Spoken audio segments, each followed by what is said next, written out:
Hola, ¿cómo están? Ahí arrancamos.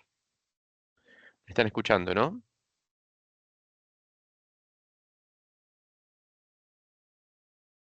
Sí, sí, se escucha. Buen Bueno, día, profe, genial. sí. Gracias. Ahí comparto pantalla.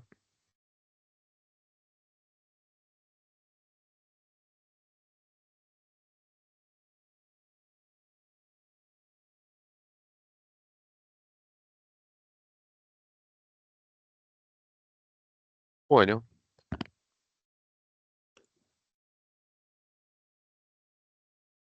em, vamos a arrancar entonces. Bueno, antes que nada, disculpas de vuelta por el cambio de formato, pero bueno, son razones de fuerza mayor, ¿no? Este, siempre que, sobre todo que adhiera no docentes al paro, por lo menos la comunicación de la facultad es que probablemente la facultad esté cerrada, ¿no? Entonces, obviamente sí va a complicar, ¿no? Entonces, por si acaso, digamos, no sé qué nivel de adhesión había a este paro ni nada, pero por si acaso preferí cambiar la clase a virtual, ¿sí? De hecho, creo que bueno, el jueves también hubo paro, pero eh, como nosotros ya teníamos virtual, bueno, no hizo falta hacer ningún cambio. Em, ¿Qué les iba a comentar aparte? Bueno, no sé si hay alguna duda más. Vi que hubo alguna duda en el foro sobre los temas de la semana pasada y la anterior. No sé si alguien tiene algo más en el tintero antes de que arranquemos.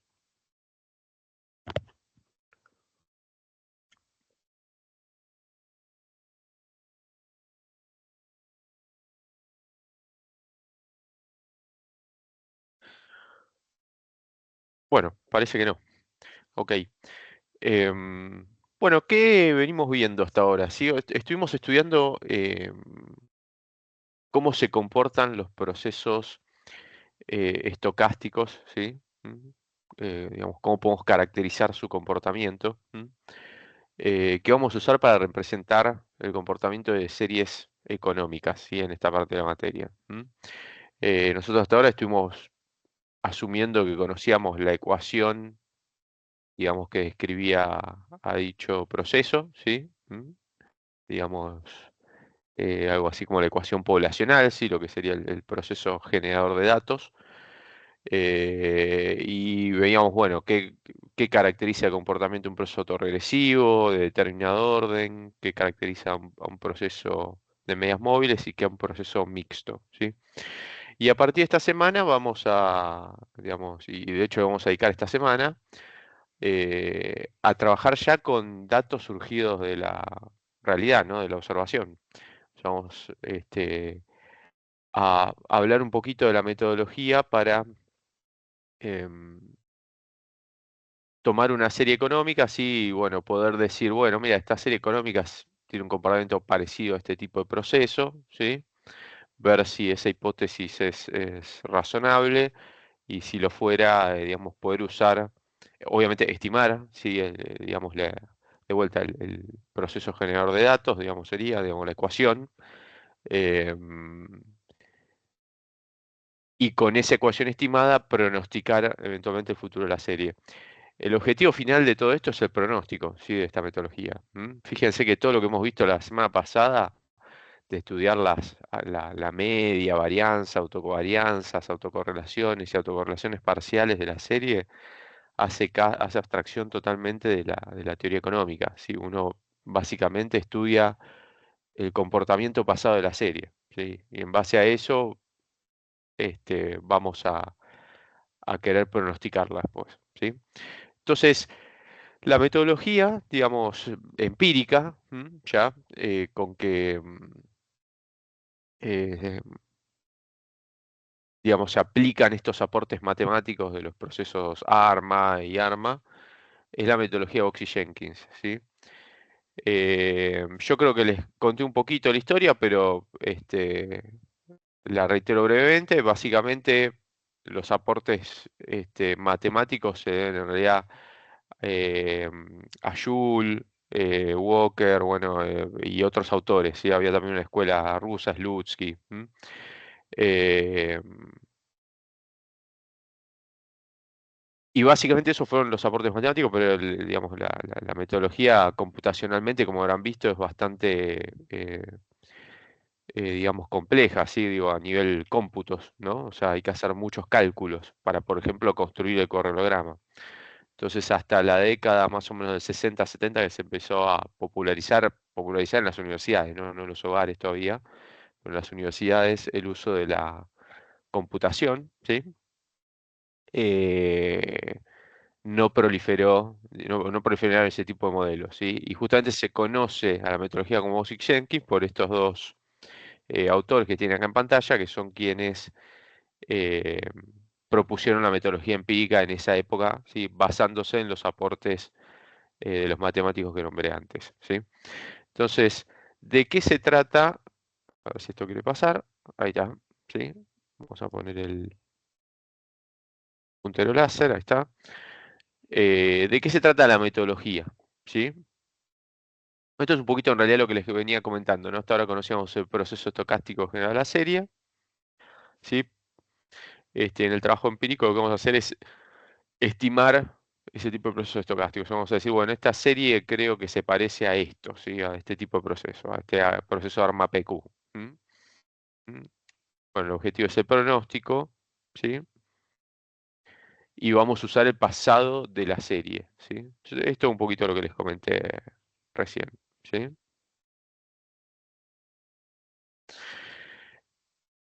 ¿En qué consiste la metodología? Bueno, la metodología consiste en una serie de pasos, ¿sí?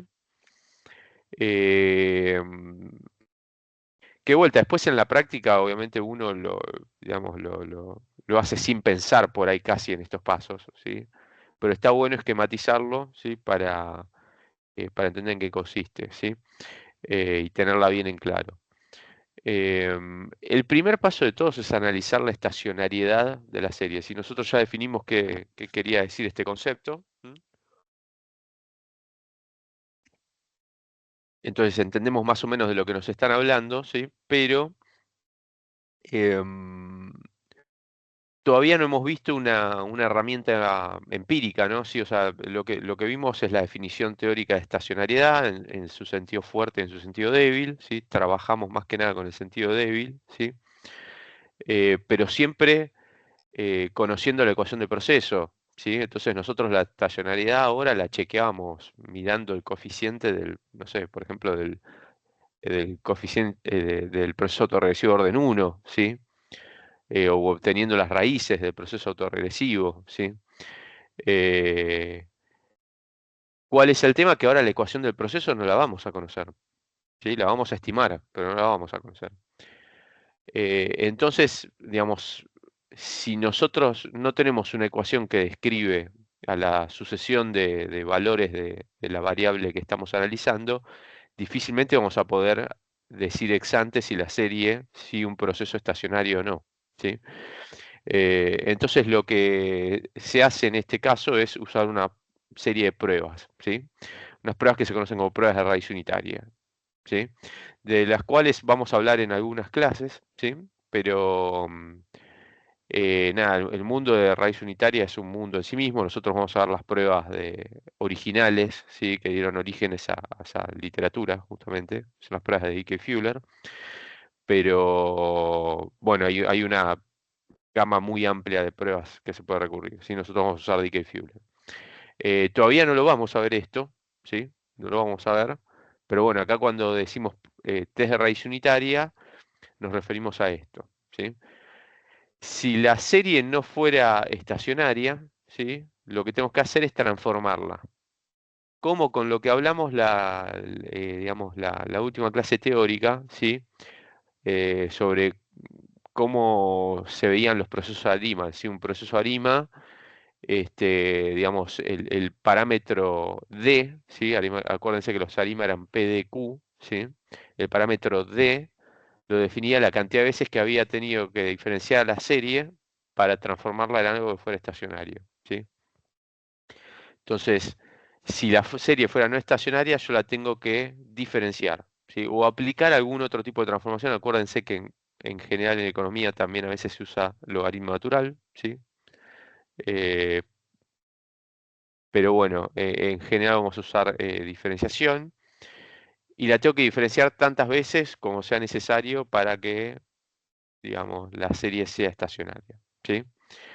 Una vez que la respuesta a esto es sí, ahí puedo avanzar a la siguiente etapa, ¿sí? O sea, una vez que yo puedo considerar que la serie es estacionaria, puedo seguir con la siguiente parte. Por ahora, de vuelta, esto lo vamos a asumir, ¿sí? Vamos a asumir que la serie con que estamos trabajando es estacionaria. Hasta la semana que viene, ¿sí? No, no por mucho tiempo, que vamos a ver pruebas de raíz unitaria, ¿sí?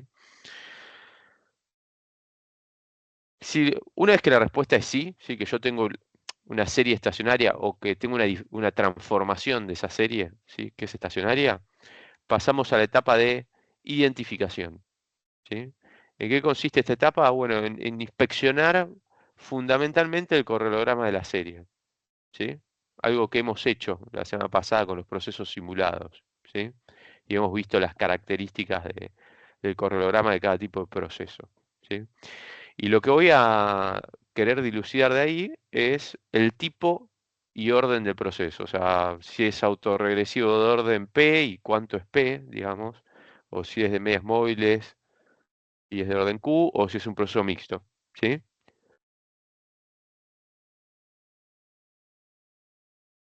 Y nos vamos a ayudar justamente con la inspección gráfica. Acá cuando dice inspección gráfica, es la inspección gráfica del correlograma, ¿sí? Podemos también mirar digamos, el gráfico de la serie, ¿sí?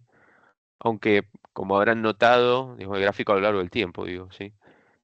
Como habrán notado, salvo que sea eh, un proceso no estacionario, que de vuelta acá ya estaríamos trabajando en una serie estacionaria, con lo cual no aplica, es muy difícil darse cuenta a partir del gráfico de la serie en el tiempo qué tipo de proceso sigue, ¿sí? Lo que hay que mirar es el correlograma, ¿sí? Entonces vamos a inspeccionar gráficamente el correlograma, ¿sí? Porque nosotros hemos visto que los procesos autorregresivos tienen una determinada configuración del correlograma, los de medias móviles otra, ¿sí? Y nos vamos a ayudar con estas pruebas, test Barlett y de Kenowill, para determinar el orden del proceso, ¿sí? Estas dos pruebas, ¿sí? Que hoy las vamos a ver. ¿M? Entonces, con esta herramienta vamos a formar una hipótesis, ¿sí? Fundamentalmente con el correlograma de la serie, ¿sí? La serie que estoy queriendo modelar. ¿M? Y vamos a decir, bueno, vamos a plantear una hipótesis, ¿sí? Vamos a decir, bueno, me parece que este proceso, esta serie, perdón, sigue un proceso tipo autorregresivo orden uno, por decir cualquier cosa, ¿sí? Para dar un ejemplo, ¿sí? Y entonces, en la siguiente etapa, vamos a estimar ese proceso. O sea, vamos a agarrar esa hipótesis, ¿sí? Y en base a esa hipótesis vamos a estimar un modelo, ¿m? Que, siguiendo de vuelta el ejemplo que di recién, sería un proceso autoregresivo de orden uno, por ejemplo, ¿no? ¿M? De esta etapa de estimación no nos vamos a ocupar mucho en esta parte de la materia. Después hay algún slide que hago un par de comentarios, pero el capítulo del libro de Brufman que versa sobre este tema lo pueden considerar eh, optativo, sí, lectura optativa, ¿sí? Tiene sus sutilezas, ¿sí? Después lo hablaremos, ¿sí? La estimación, pero nosotros ya vimos cómo estimar modelos de regresión en la primera parte de la materia, o sea que lo damos por ya entendido, ¿sí? Entonces, una vez que estimo el modelo, pasamos a la etapa de verificación, ¿sí? Lo que nos vamos a preguntar ahí es, bueno, esto que estimé, ¿es estadísticamente razonable, sí o no? ¿Sí? ¿Cómo vamos a establecer eso? Bueno, lo vamos a poder establecer a partir de la inspección del correlograma, pero ahora de los residuos, ¿sí? Fíjense que acá miramos el correlograma de la serie, acá pasamos a ver el correlograma de los residuos del modelo, ¿sí? Que es algo que vamos a poder obtener con funciones de RStudio, ¿sí? Y ahí va a jugar un rol importante esta prueba, ¿sí? La prueba del Univox, que va a ser una prueba que nos va a ayudar a determinar si podemos considerar que los residuos, ¿sí? Los residuos siguen un proceso tipo ruido blanco. Fíjense que todos los procesos que hemos estimado la semana, que hemos estimado, perdón, que hemos estudiado la semana pasada, ¿sí? Y la anterior, asumían que el error seguía un proceso tipo ruido blanco, ¿sí? ¿Ok? Entonces, eso es un supuesto crucial, ¿sí? De esta metodología. Todo modelo que nosotros estimemos tiene que tener errores, ¿sí? Que tengan un comportamiento que podemos asumir que son ruido blanco, ¿sí? ¿Mm? Y esta prueba nos va a ayudar con eso, ¿sí? ¿Mm? Eh, y también otra cuestión clave es el tema de las raíces de la ecuación. Nos tenemos que asegurar que los procesos que estimemos sean estacionarios, ¿sí? ¿Mm? E invertibles, ¿sí?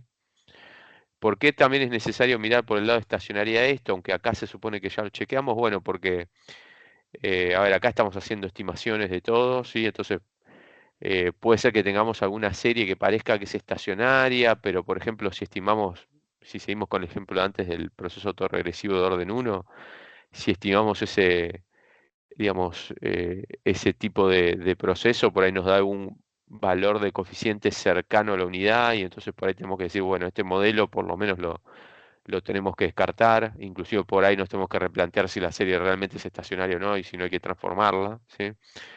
Eh, entonces, también otro punto crucial va a ser chequear las raíces de la ecuación, ¿sí? ¿Mm? De vuelta, tanto del componente autorregresivo como del componente por temas de estacionariedad, ¿sí? Y obviamente invertibilidad, y también del componente de medias móviles por temas de invertibilidad, ¿sí? Que después conversamos un poquito porque es relevante en el trabajo empírico. De manera teórica ya lo comentamos, sí que es el tema de que este, dos procesos de medias móviles, uno invertible, el otro no, pueden tener el mismo correlograma, básicamente, ¿sí? Entonces yo de esa manera es como que descarto un grupo, digamos, ¿sí? Me quedo con los que son invertibles, entonces sé que ese correlograma debería corresponder a un solo proceso, ¿sí? Eh, pero vamos a ver que en el trabajo empírico hay alguna otra consideración más que podemos hacer al respecto, ¿sí? Entonces, supongamos que chequeamos esto, ¿sí? De vuelta, todavía no hemos visto esta prueba, ¿sí? Las raíces de la ecuación, bueno, ya hemos visto cómo se pueden obtener en el reestudio, pero hoy lo repasaremos. Pero supongamos que hemos chequeado esto y que la respuesta es no. Sí, que el modelo no es estadísticamente razonable. Por ejemplo, porque los errores no se podían considerar un proceso tipo ruido blanco. Ahí tengo que volver a la etapa de identificación, ¿sí? Tengo que volver a la etapa de identificación, ¿sí? Ahora, en esta nueva etapa de identificación, ¿sí? Donde ya hemos estimado algún modelo, ¿sí? Lo que estamos queriendo era verificar ese modelo, en general a donde volvemos es al correlograma de los residuos, ¿sí? Justamente. A esto mismo que estamos mirando acá. Y miramos también pruebas de Bartlett, de Keno, volvemos la configuración de ese correlograma, ¿sí? Y vemos si nos olvidamos de incluir algo, ¿sí? Porque todo lo que nos olvidemos de incluir en la estimación del modelo va a quedar en los residuos. Y entonces, por ejemplo, si yo me olvidé, yo planteé la hipótesis, ¿sí? Antes de que era un proceso autorregresivo de orden uno y mi error fue que me equivoqué en la hipótesis, tenía que incluir más términos autorregresivos, ¿sí? Por ejemplo, de orden 2 de orden 3 eso va a aparecer, digamos, esos factores omitidos que no metí en el modelo van a aparecer en los errores del modelo, como si fuera el problema de variable omitida, ¿sí? De la primera parte de la materia, que recuerden que era una de las causas de la aparición de correlación serial, ¿sí? Entonces, bueno, van a hacer que me aparezca lo que en la primera parte de la materia llamamos correlación serial en los errores, así que me aparezca una estructura de autocorrelación de los errores respecto a su pasado, ¿sí? Eh, entonces voy a anotar en el correlograma de los residuos que, no sé, los residuos son un proceso que no es ruido blanco, qué sé yo, que por ejemplo es un proceso tipo AR2 o AR3, ¿sí? Siguiendo con el ejemplo anterior. Y entonces ahí voy a plantear una nueva hipótesis. Voy a decir, bueno, ok, mira, ¿sabes qué? No era un proceso autorregresivo de orden uno la serie.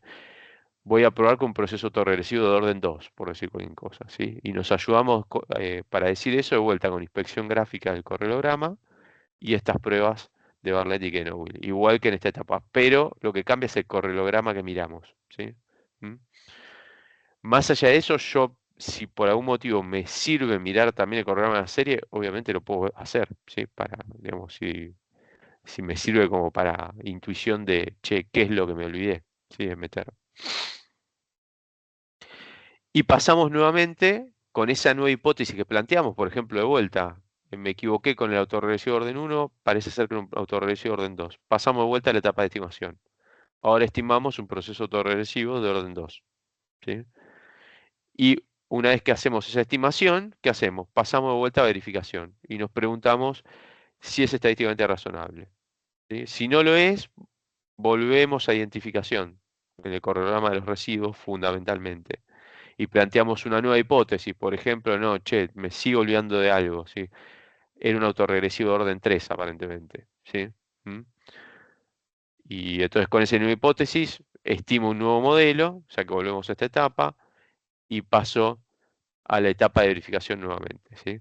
Bueno, para no hacer esto eterno, sí, fíjense que es medio como un mecanismo de prueba y error, ¿no? Lo que voy llevando a cabo, ¿sí? Es una metodología que tiene mucho de eso, ¿sí? Tiene mucho de eso.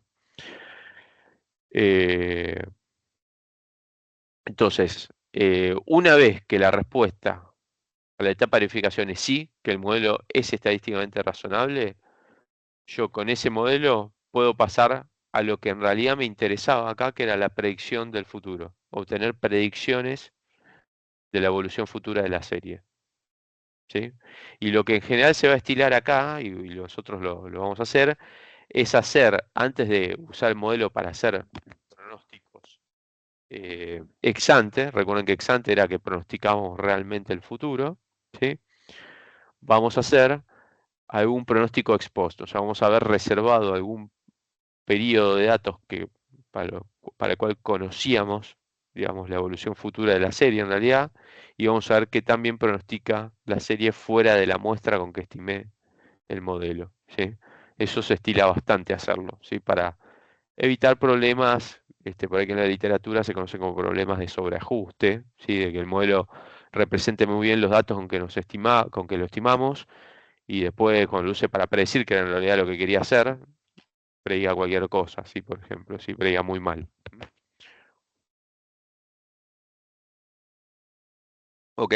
Entonces, recién cuando tenemos un modelo estadísticamente razonable, que va a ser estadísticamente razonable básicamente cuando tenga errores con un proceso, o que siga un proceso que podemos asumir que es ruido blanco, y cuando las raíces, ¿sí? Indiquen que componente autorregresivo y medias móviles son, en el primer caso, estacionario e invertible, y en el segundo, invertible. Sí, ya sabemos que va a ser estacionario en el segundo. ¿Mm? ¿Ok?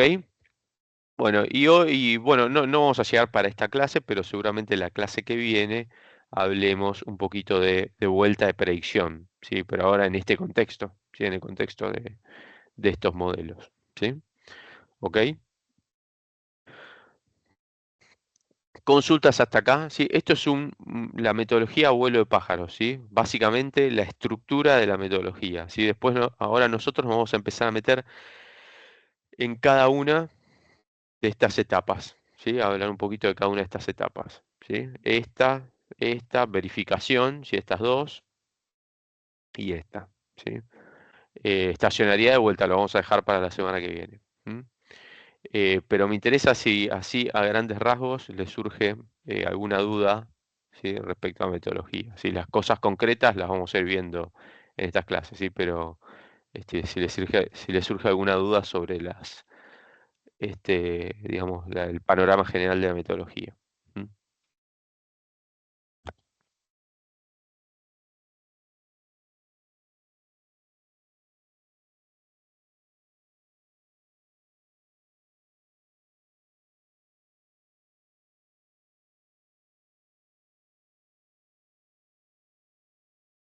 Bueno, creo que no, ¿sí? Entonces, seguimos, ¿sí? Seguimos. Entonces vamos a hablar de la primera etapa, fíjense, arrancamos por acá, ¿sí? Que es identificación, ¿sí? ¿Mm?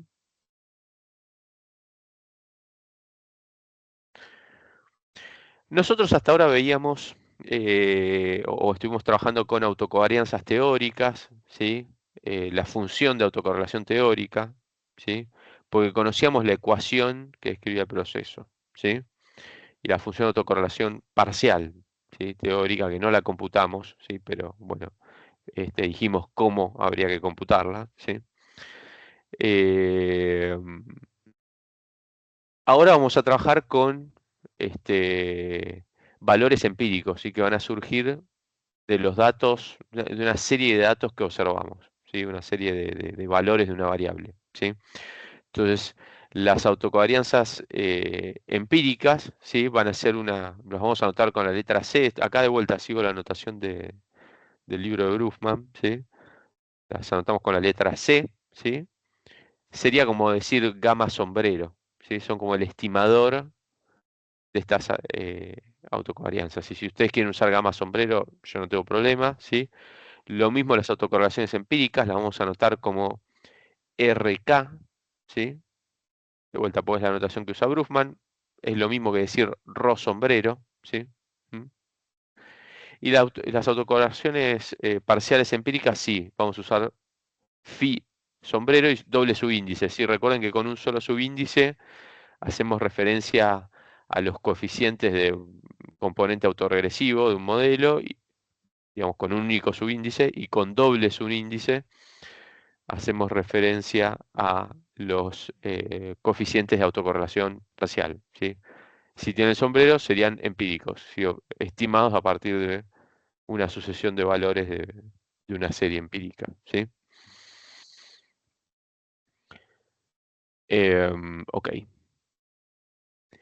¿Cómo los vamos a estimar? Bueno, a ver, todo lo que venimos computando hasta ahora a través de fórmulas, ahora lo vamos a tener que estimar a través de valores de una variable aleatoria, ¿sí? Entonces, la media poblacional, que antes llamamos mu, ¿sí? La vamos a estimar con la media muestral, se estima con esta famosa formulita que ustedes obviamente ya la conocen, de estadística 1, ¿sí? Las autocovarianzas teóricas, ¿sí? Las vamos a estimar como una varianza, ¿sí? Con la fórmula de la varianza, básicamente, ¿sí? Y de las covarianzas.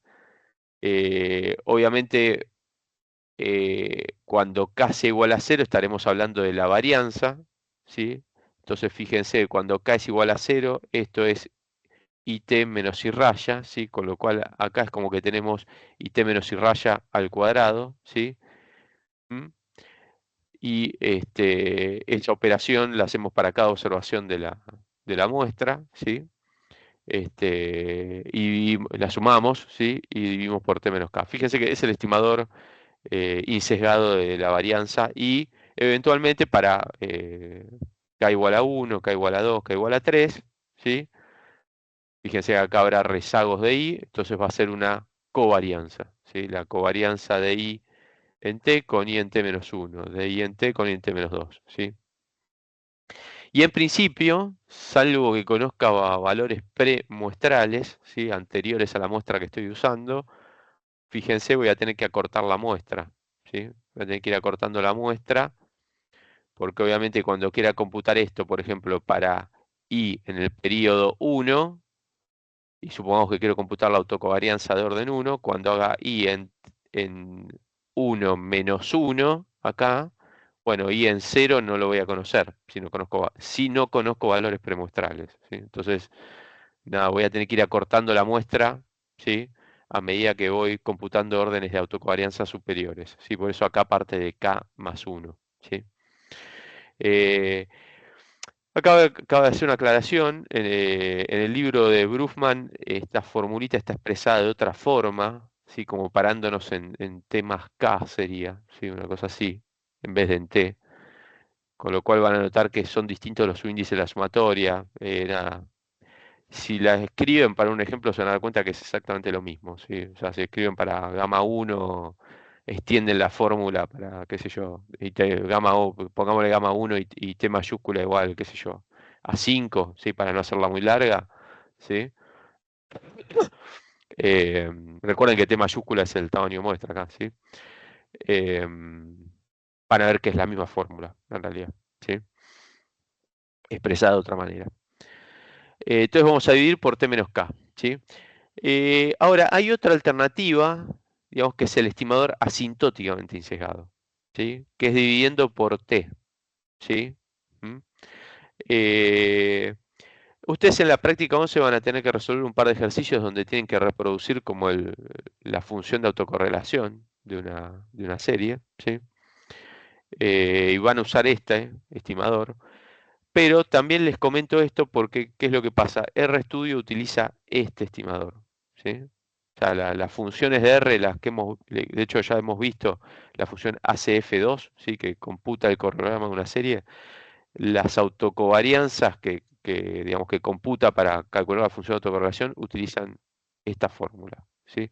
Muchos software utilizan esta fórmula. Entiendo que es por un tema de eficiencia computacional, ¿sí? Porque de esa manera, fíjense que el denominador de la varianza y de las autocovarianzas es el mismo, con lo cual hay una simplificación ahí que podemos hacer y lo único que se computa son los numeradores, ¿sí?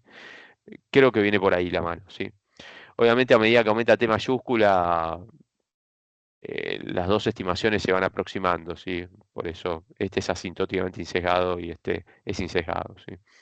Pero digamos, si ustedes acá dividen por, qué sé yo, 10 menos uno o sea, 9 y 10, puede haber alguna diferencia significativa en la estimación, pero si dividen, qué sé yo, exagerando un poco por 500 menos uno, o sea, 499, o por 500 va a dar casi lo mismo, ¿sí? Por ahí, la estimación de la autocovarianza. ¿M? Entonces, esta es la que utiliza RStudio, ¿sí? Esta es la que van a tener que usar en la práctica 11, ¿sí?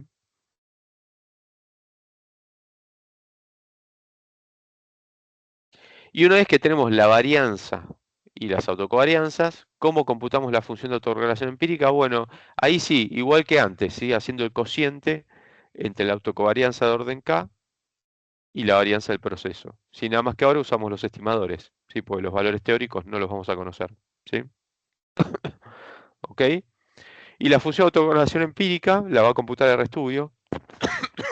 No nos preocupamos mucho por eso, ¿sí? Básicamente la va a computar el RStudio, ¿sí? Va a estar en el fondo haciendo esto. En realidad, en general los software no hacen esto, o sea, no computan regresiones, si usan algún algoritmo, alguna fórmula que aproxima este coeficiente, ¿sí? Eh, pero bueno, y aparte tiene propiedades asintóticas, ¿sí? O sea, a medida que aumenta el tamaño de muestra, se va aproximando al mismo valor que surgiría de esta regresión, ¿sí?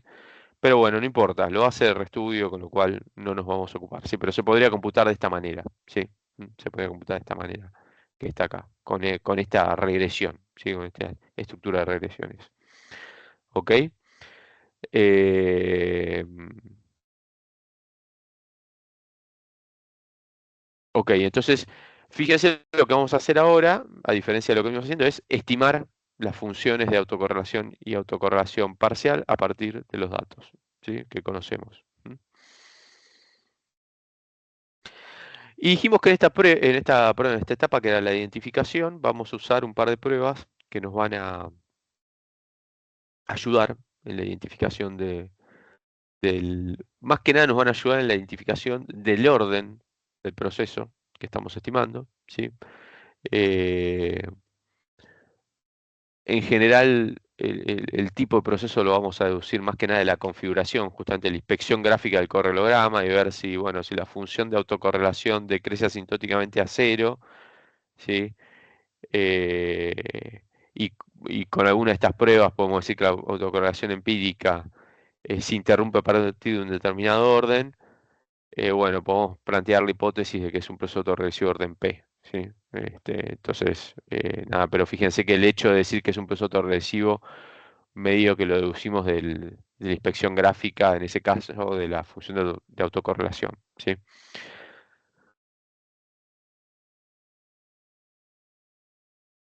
Entonces, ¿en qué consiste esta prueba? ¿Sí? Bueno, es una prueba, básicamente la prueba Bartlett de significativa individual de las autocorrelaciones, ¿sí? Las autocorrelaciones simples, ¿sí? Es una prueba sobre la función de autocorrelación, ¿sí? ¿Mm? Entonces lo que testea es si la autocorrelación de orden K es igual a cero o distinta de cero, básicamente, ¿sí? ¿Mm? Se puede demostrar, si obviamente nosotros no llegamos a ese punto, se los comento nada más, que las autocorrelaciones, ¿sí? De un proceso estocástico siguen una distribución normal con media cero y esto sería varianza, ¿sí? Varianza 1 sobre t, ¿sí? Donde t mayúscula, que está acá, es el tamaño de muestra, ¿sí? Em, por lo tanto, yo podría, fíjense estas autocorrelaciones, que obviamente no las voy a conocer las autocorrelaciones teóricas, lo que voy a conocer son autocorrelaciones empíricas, que son estimadas, ¿sí? Las podría estandarizar, ¿sí? Estas autocorrelaciones estimadas o empíricas, ¿sí? ¿Cómo? De esta manera, ¿sí? Para la ejecución de esta prueba sería RK, que sería el valor de la autocorrelación empírica, menos el valor que estoy testeando, poblacional, sí, que es cero, ¿sí? O sea que acá hay como un menos cero, dividido el desvío estándar, sí, que es la raíz cuadrada de esto, ¿sí? Y este estadístico empírico sigue una distribución normal 0,1, ¿sí? Y bueno, la estructura de esta prueba es parecida a la de la prueba de significatividad individual, fíjense en la primera parte de la materia. ¿Mm? Tengo dos zonas de rechazo, porque yo lo que quiero que testear es si es igual a cero o distinto de cero, ¿sí? Puede ser que sea distinto para abajo o sea distinto para arriba, digamos, ¿no? Por así decirlo. Entonces tengo dos zonas de rechazo, ¿sí? La regla de rechazo se podría plantear de la siguiente forma, ¿sí? Si el estadístico empírico cae acá, eh, es mayor a este valor crítico superior, o es menor a este valor crítico inferior, entonces rechazo la hipótesis nula y digo que la autocorrelación empírica de orden K es estadísticamente distinta de cero, ¿sí? ¿Mm? Individualmente, ¿sí? Porque estamos testeando solo esa autocorrelación, ¿sí? También lo podemos ver por el lado del p-value, ¿sí? Que tiene que ser menor al nivel de significatividad que yo haya elegido para ejecutar la prueba, ¿sí? Ahora, ¿cuál es el tema acá? ¿Sí? Yo podría ejecutar la prueba de esta manera, ¿sí? Lo podríamos hacer. Pero en general lo que nos reportan los softwares es el intervalo de confianza, ¿sí? De las autocorrelaciones asociadas a esta prueba. Si ustedes recordarán de estadística que las pruebas estadísticas se podían ejecutar a partir de intervalos de confianza, ¿sí? Digamos, básicamente están medio como asociados, ¿sí? Los dos mundos, ¿sí? El de inferencias estadísticas y el de intervalo de confianza, ¿sí? Entonces, yo podría, digamos, asumiendo que esto justamente sigue una normal, ¿sí? Construir un intervalo de confianza de la autocorrelación, ¿sí? De orden K, que básicamente va a ser el valor que estamos queriendo testear, o sea, cero, ¿sí? Más menos dos veces, ¿sí? Eh, o 2, ¿sí? Por el ¿cómo se llama? Eh, el desvío estándar, ¿sí? De las autocorrelaciones empíricas, que era uno sobre la raíz de t, ¿sí? Ven, es la raíz cuadrada de esto, ¿sí? Entonces, básicamente, este intervalo de confianza va a tener un límite inferior, menos 2 sobre raíz de t, y un límite superior, 2 sobre raíz de t, ¿sí? Y esto tiene aproximadamente, o sea, este intervalo de confianza, digamos, incluye al valor de la autocorrelación teórica con una probabilidad de 0,95, ¿sí? Que es el nivel de confianza, ¿sí? Ese complemento de alfa, ¿sí? Es uno menos alfa. Entonces, si la autocorrelación empírica, ¿sí? Es menor a este límite inferior de intervalo de confianza o es mayor a este límite superior, se rechaza la hipótesis nula de esta prueba, ¿sí? Y por lo tanto encontramos evidencia de que la autocorrelación teórica sería así, porque recuerden que recuerden esto que como generalmente ocurre, hubo alguna confusión en el primer parcial, ¿sí? Sobre este tema, nosotros con la información muestral, ¿sí? O empírica en este caso, hacemos una inferencia acerca de la población, ¿sí? Mm. Entonces, la conclusión y las hipótesis son sobre los parámetros poblacionales que estamos testeando, ¿sí? En este caso, la autocorrelación teórica de orden K, ¿sí? Entonces, la autocorrelación teórica de orden K, en este caso, sería distinta de cero, ¿sí? ¿Mm? si RK es menor al límite inferior o si es mayor al límite superior, ¿sí? Caso contrario, ¿sí? Que la autocorrelación empírica esté contenida en este intervalo de confianza, ¿sí? Entre estos límites, entonces no rechazamos la hipótesis nula, ¿sí? O sea que nos quedamos con esta hipótesis, la nula, y por lo tanto lo que decimos es que no se ha encontrado evidencia de que la autocorrelación teórica de orden K, ¿sí? Sea distinta de cero, ¿sí? Por lo tanto podemos considerar que esa autocorrelación es cero, básicamente, ¿sí? ¿Mm? Estadísticamente es cero, ¿sí?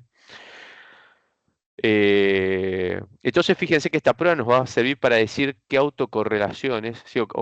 Cuáles de los elementos de la función de autocorrelación, ¿sí? De la función de autocorrelación simple, ¿sí? Son estadísticamente distintos de cero y cuáles no, individualmente, ¿sí? Individualmente. Acá solo un comentario breve sobre esto que aplica también para la siguiente prueba que vamos a ver. Este 2 que está acá sale de la tabla de una normal, ¿sí? Este sería el z con, eh, ¿cómo se llama? Con 1 menos alfa sobre 2 y alfa sobre 2, ¿sí? Yo acá, digamos, seguía a Brufman que usa la famosa aproximación. Esto en realidad es más bien más menos 1,96, ¿sí? Para una normal. Pero bueno, vieron que muchas veces se usa la aproximación más menos 2. Bueno, en el libro de Brufman hacen esto, yo por eso acá, para no marearlos, decidí hacer esto, ¿sí? Digamos, usar la misma aproximación. Creo, si no me equivoco, que RStudio usa más menos 1,96, digamos, es un poquito más preciso, ¿sí? Pero bueno, de vuelta, es una aproximación que a veces se hace, ¿sí? En la literatura.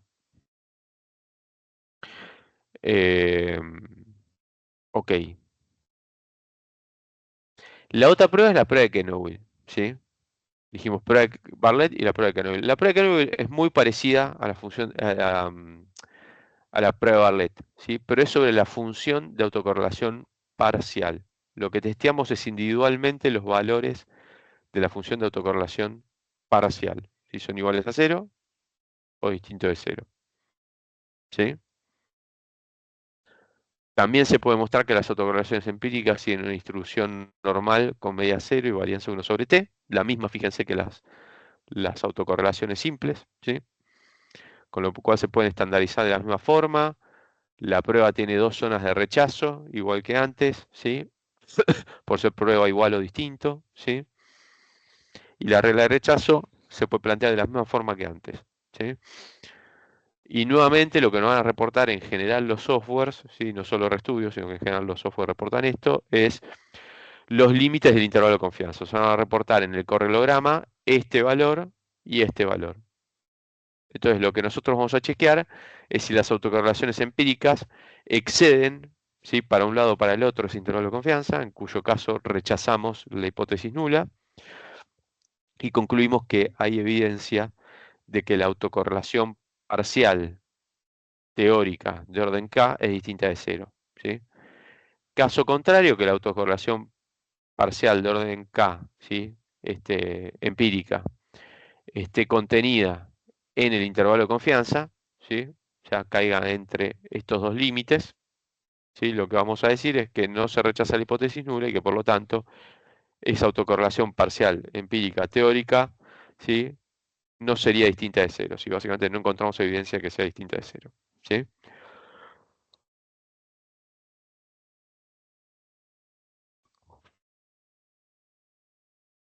Bueno, ¿dónde podemos ver estas pruebas en el cronograma? Bueno, son estas famosas líneas de guiones que yo les dije la semana pasada o la anterior. Le dije, bueno, por ahora no leen bolilla, ya vamos a ver qué son, ¿sí? Bueno, eso que está ahí son los límites del intervalo de confianza asociado a la prueba de Bartlett, ¿sí? Y esto que está acá abajo en la función de autocorrelación parcial, ¿sí? Son los límites del intervalo de confianza asociados a la prueba de Kenobi. Que fíjense que son los mismos valores, ¿sí? Porque tanto autocorrelaciones como autocorrelaciones empíricas siguen la misma distribución, ¿sí? Entonces son los mismos límites, ¿sí? ¿Mm? En este caso están dando un poco por debajo de 0,10 por lo menos en valor absoluto, ¿sí? No sé cuánto será, 0.08, 0.09, por ahí debe andar, ¿sí? En este ejemplo que les pongo acá, ¿sí? Y fíjense que en todos los casos, las autocorrelaciones teóricas, ¿sí? Desde el orden 1 hasta el 15 están acá graficadas, y las autocorrelaciones parciales, ¿sí? Desde el orden 1 hasta al 15, están contenidas por el intervalo de confianza, ¿sí? Con lo cual la conclusión en todas estas series de pruebas, fíjense que implícitamente estamos ejecutando 15 pruebas y 15 pruebas, ¿sí? Bueno, en todas no rechazamos la hipótesis nula, ¿sí? Decimos que las autocorrelaciones de orden 1, 2, 3, 4 hasta 15 no son estadísticamente significativas, y en este caso decimos que las autocorrelaciones parciales del orden 1, 2, 3, 4 hasta el 15 no son estadísticamente significativas, ¿sí? ¿Mm? Esto parecería ser, por ejemplo, el correlograma de un proceso tipo ruido blanco, ¿sí? Esto que tenemos acá. Sí, que básicamente no depende de valores, el valor contemporáneo no depende de valores rezagados, ¿sí? De la variable, no tiene ningún, ni tampoco del error, ¿sí? O sea, no tiene componentes autorregresivos ni de medias móviles, ¿sí?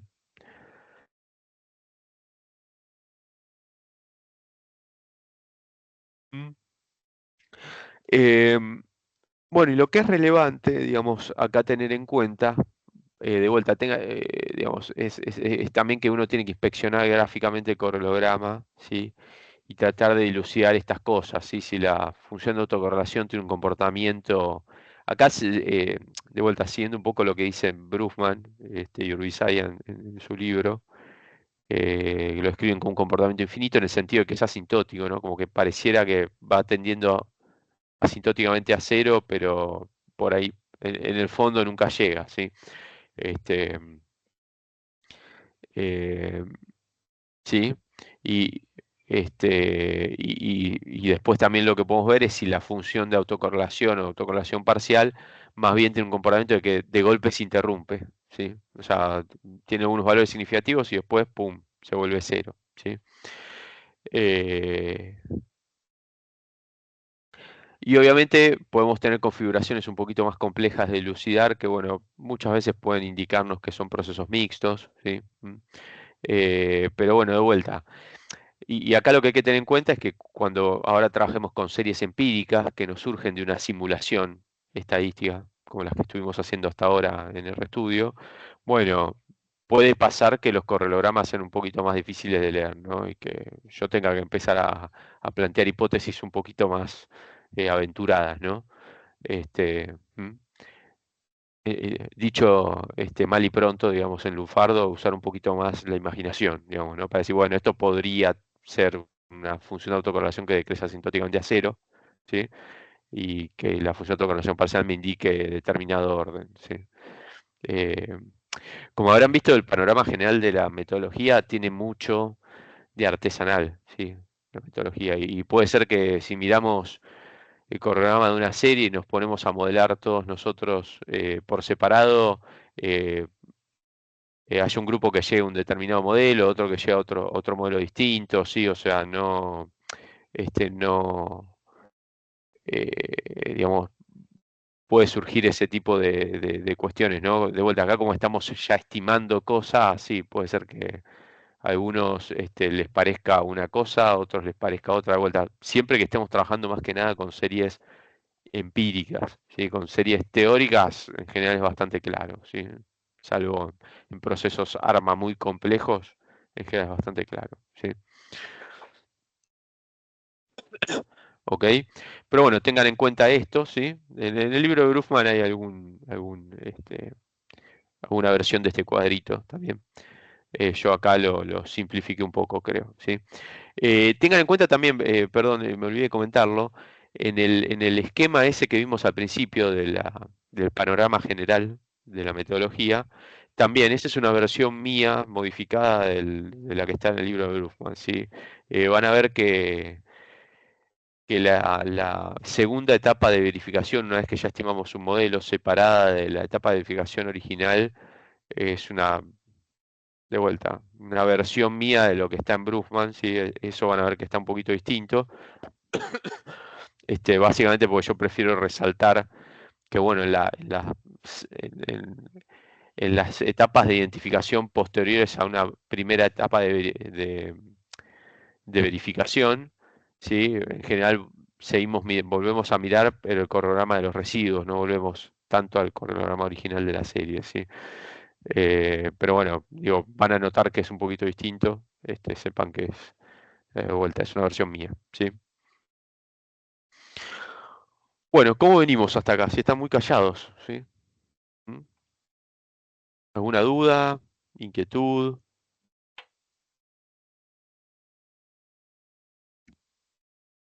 No, ninguna.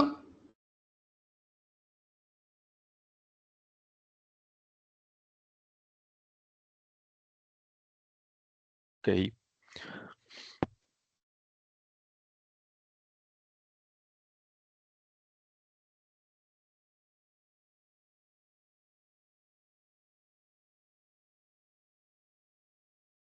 bueno, pareciera que no, sí, no más. Vamos a seguir eh, adelante entonces.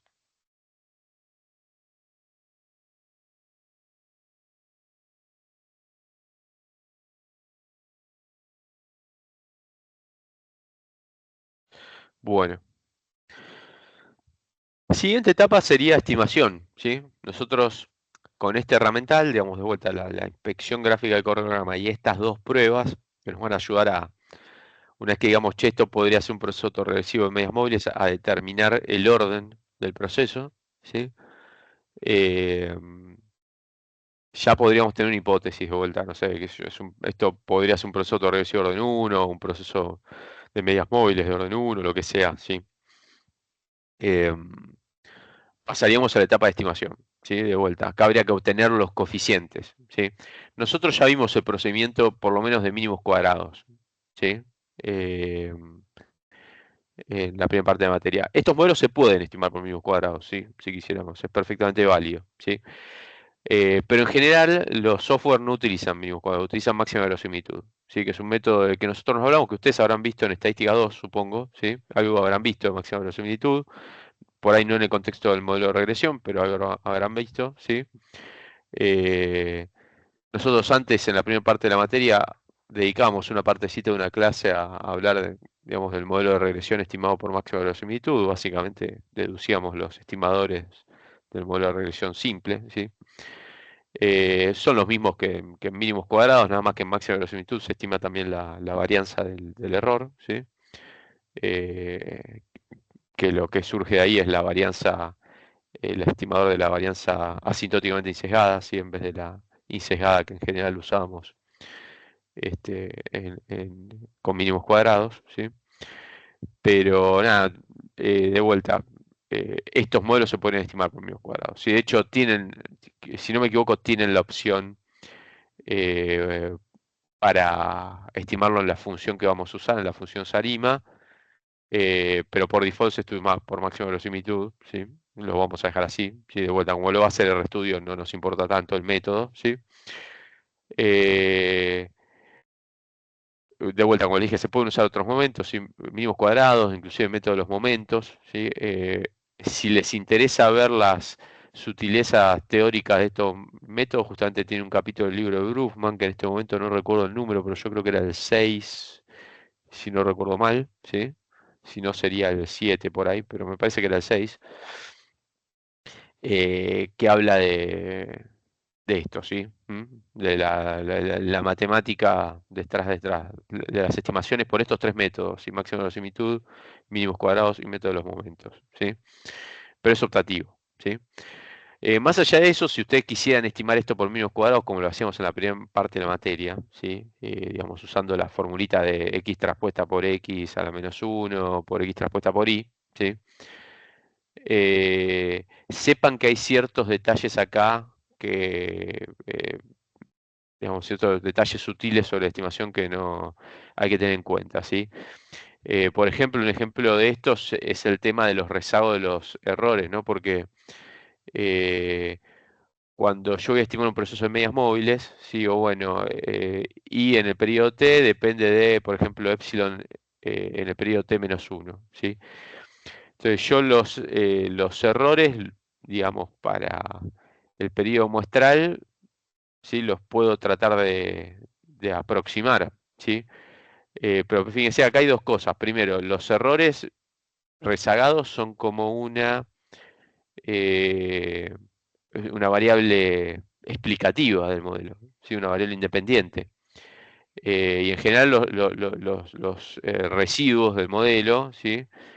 Surgían del proceso de estimación, justamente. Entonces, fíjense que acá tenemos un tema de que la variable con que queremos estimar surge del proceso de estimación, entonces ahí hay que usar algún algoritmo de estimación. E inclusive está el tema que es lo que menciona acá, que es del backcast de los residuos, y que es qué pasa con valores premuestrales de los residuos. ¿Sí? Por ejemplo, como yo quiero estimar, digamos que era, digamos, qué sé yo, en la matriz X, o mejor, sí, bueno, en la matriz X poner el rezago del error en el primer periodo, ¿sí? O sea, el rezago del error un periodo hacia atrás, por ejemplo, el rezago premostral no lo conozco, o sea, el rezago del periodo cero no lo conozco, ¿sí? De hecho, no conozco ni el valor de la variable dependiente, que sería la variable i en ese periodo cero, ¿sí? Eh, entonces ahí hay que también se estila usar algún algoritmo de backcast, que es hacer una estimación de un modelo y después hacer un pronóstico para atrás de los residuos, ¿sí? Y estimar residuos premuestrales y después con esos residuos premuestrales hacer de vuelta una estimación del modelo, un ajuste del modelo para adelante. Obviamente son algoritmos súper complejos, ¿sí? Matemáticamente. Eh, hay algunas opciones más simples, como asumir que los residuos premuestrales son iguales a cero, por ejemplo, ¿sí? Eso es algo que también se hace bastante, ¿sí? Eh, bueno, RStudio hace algo por ahí detrás. Si ustedes lo quieren investigar, pueden meterse en la ayuda de R, ¿sí? Investigarlo un poco, ¿sí? Ir a los documentos de los paquetes. Yo supongo que ahí estará aclarado qué es lo que hace, ¿sí? Te hago una Pero pregunta ahí. nosotros, sí, sí, no, ¿No perdón, habría una problema de cosa nada más. correlación serial? Muy claro, muy evidente acá. ¿Por qué? Y porque estás usando ahí T-1 como No, pero variable explicativa. claro, pero justamente no lo estás sacando, lo estás metiendo en el modelo, pero no te queda metido en los residuos. No te queda metido en el término E sub t de los errores del modelo. Porque fíjate que lo que impacta, perdón, eh, ¿dónde impactan los rezagos de los residuos? En el valor de I, no en el valor de los residuos contemporáneos. ¿Sí? Un profesor de medias móviles te dice que I en T depende del residuo contemporáneo, obviamente, o del error contemporáneo, y por ejemplo, de errores de periodos anteriores. ¿Sí? Si vos no los incluís, esos errores de periodos anteriores en la estimación, lo que vas a notar es que I sigue un proceso tipo de medias móviles, ¿sí? En este caso, ¿sí? Ahora, si vos los incluís en el modelado y decís, bueno, mira, ahí, aparte depende de su residuo contemporáneo, depende de el error en el periodo anterior, error en dos periodos para atrás, lo que haya que incluir, ¿sí? Justamente lo que vas a hacer es remover esa correlación de los errores, ¿sí? Porque la estás incluyendo en los modelos. Entonces, la estimación de los residuos, digamos, obtenidos a través de ese modelo, van a tener depurada esa correlación serial que tenía implícita la serie I, ¿sí? Esa dependencia de su pasado que tenía implícita la serie I, ¿sí? No sé si conceptualmente más o menos se entendió. Sí, sí, lo entendí. No, yo pensé que como, o sea, el error en T-1 afectaba a IT, iba a estar relacionado con el error en T. Pero sí, a partir de esto, ¿no?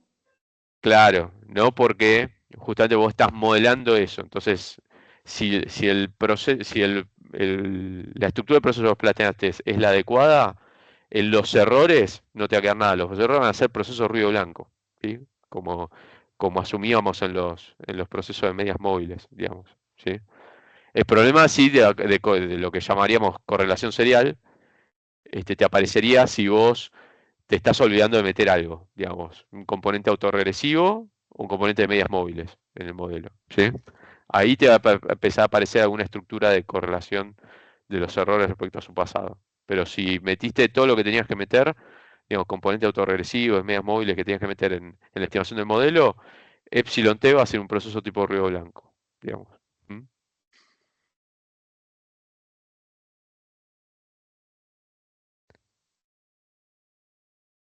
Ok. Bueno, de vuelta acá, perdón, en el último comentario, sí quedó claro eso. Es capítulo 6 de vuelta, es lectura optativa, considérenlo, ¿sí? Este, no es de fácil lectura, sino es un capítulo particularmente amigable para leer. ¿Sí? Si lo quieren tratar de leer, nunca está de más para tratar de entender cómo funciona esto, pero de vuelta, considérenlo optativo. ¿Sí? No va a entrar nada de lo que está ahí, va a entrar al examen, que es lo que a ustedes les preocupa. ¿Sí? Este, ok.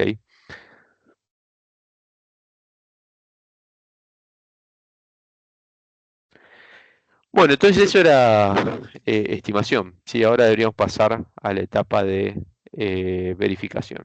¿Sí? Guárdame un minutito.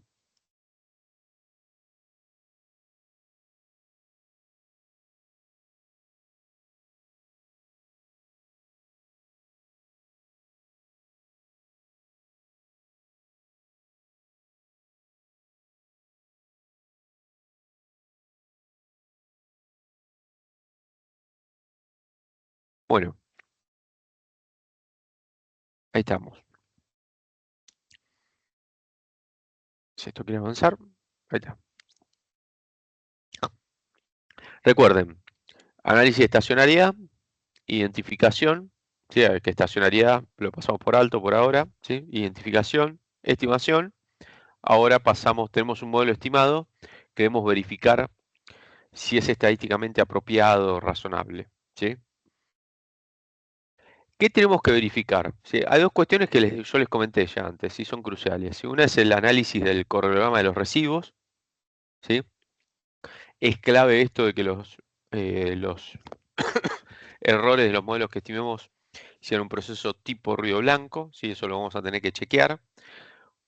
A ver, si nos adherimos estrictamente hablando a la metodología Boxy-Jenkins, un modelo que no cumpla con tener errores tipo ruido blanco no es aceptable, ¿sí? Bajo la metodología, ¿sí? Y además tenemos que chequear que cumpla las condiciones de estacionalidad e invertibilidad, ¿sí? Que esto de vuelta ya hemos visto con qué función se puede hacer en RStudio, ¿sí? Em, Estos dos puntos van a ser cruciales, ¿sí? De vuelta. Todo modelo que nosotros consideremos apropiado bajo la metodología de Boxy-Jenkins tiene que cumplir estas dos cosas, ¿sí?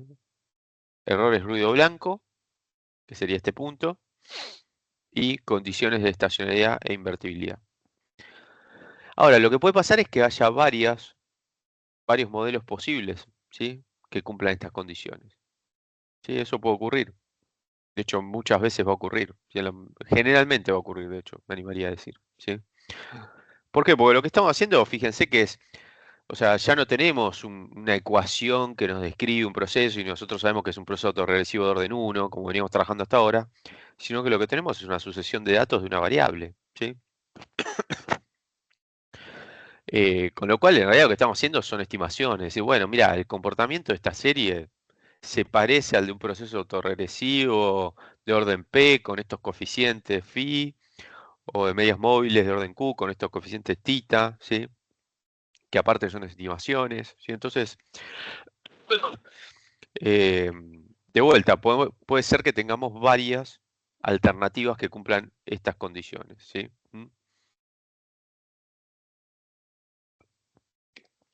Este, Justamente para expresar esto de alguna forma en lenguaje un poquito más terrenal, digamos, cuando nosotros, qué sé yo, analicemos el PB, por ejemplo, si agarramos una serie PBI, ¿sí? ¿No? De consumo de Argentina, ¿sí? Justamente para pronosticar con esta metodología. Cuando vayamos a plantear hipótesis, ¿sí? Y nos encontremos, qué sé yo, que por ahí puede ser, no sé, un proceso autorregresivo de orden 1, un proceso mixto, qué sé yo, ARMAP 1.1, ¿sí? No estamos diciendo que el PBI sigue un proceso, si es un proceso, esto que estamos diciendo, en el fondo, che, mira, tiene un comportamiento que se parece a este tipo de proceso, ¿sí? Entonces, si lo estimamos a través de este tipo de proceso, lo podemos pronosticar, ¿sí? Después, en base a su propio pasado, ¿sí? En el fondo lo que estamos haciendo es eso, ¿sí? Entonces, como tenemos varias alternativas que pueden cumplir estas condiciones, ¿sí? Puede ser pertinente tener criterios, ¿sí? Para elegir entre modelos alternativos, ¿sí? Y ahí es donde entran los análisis de bondad de ajuste y significativa de los coeficientes estimados, ¿sí? Que para bondad de ajuste, ¿sí? Recuerden que en la primera parte de la materia nosotros usamos el R cuadrado, R cuadrado ajustado, ¿sí? Sobre todo el R cuadrado ajustado se puede usar para comparar modelos, ¿sí? Alternativos entre sí. Ahora no vamos a usar eso, vamos a usar criterios de información, ¿sí? Que son una suerte de R cuadrado ajustado, pero derivados del principio de máxima verosimilitud, ¿sí? ¿Mm? Y pruebas de significatividad individual, ¿sí? Las pruebas de significatividad individual de la primera parte de la materia son asintóticamente válidas en este contexto, ¿sí? O sea, yo puedo usar la prueba T de student, digamos, de significatividad de los coeficientes. ¿Mm?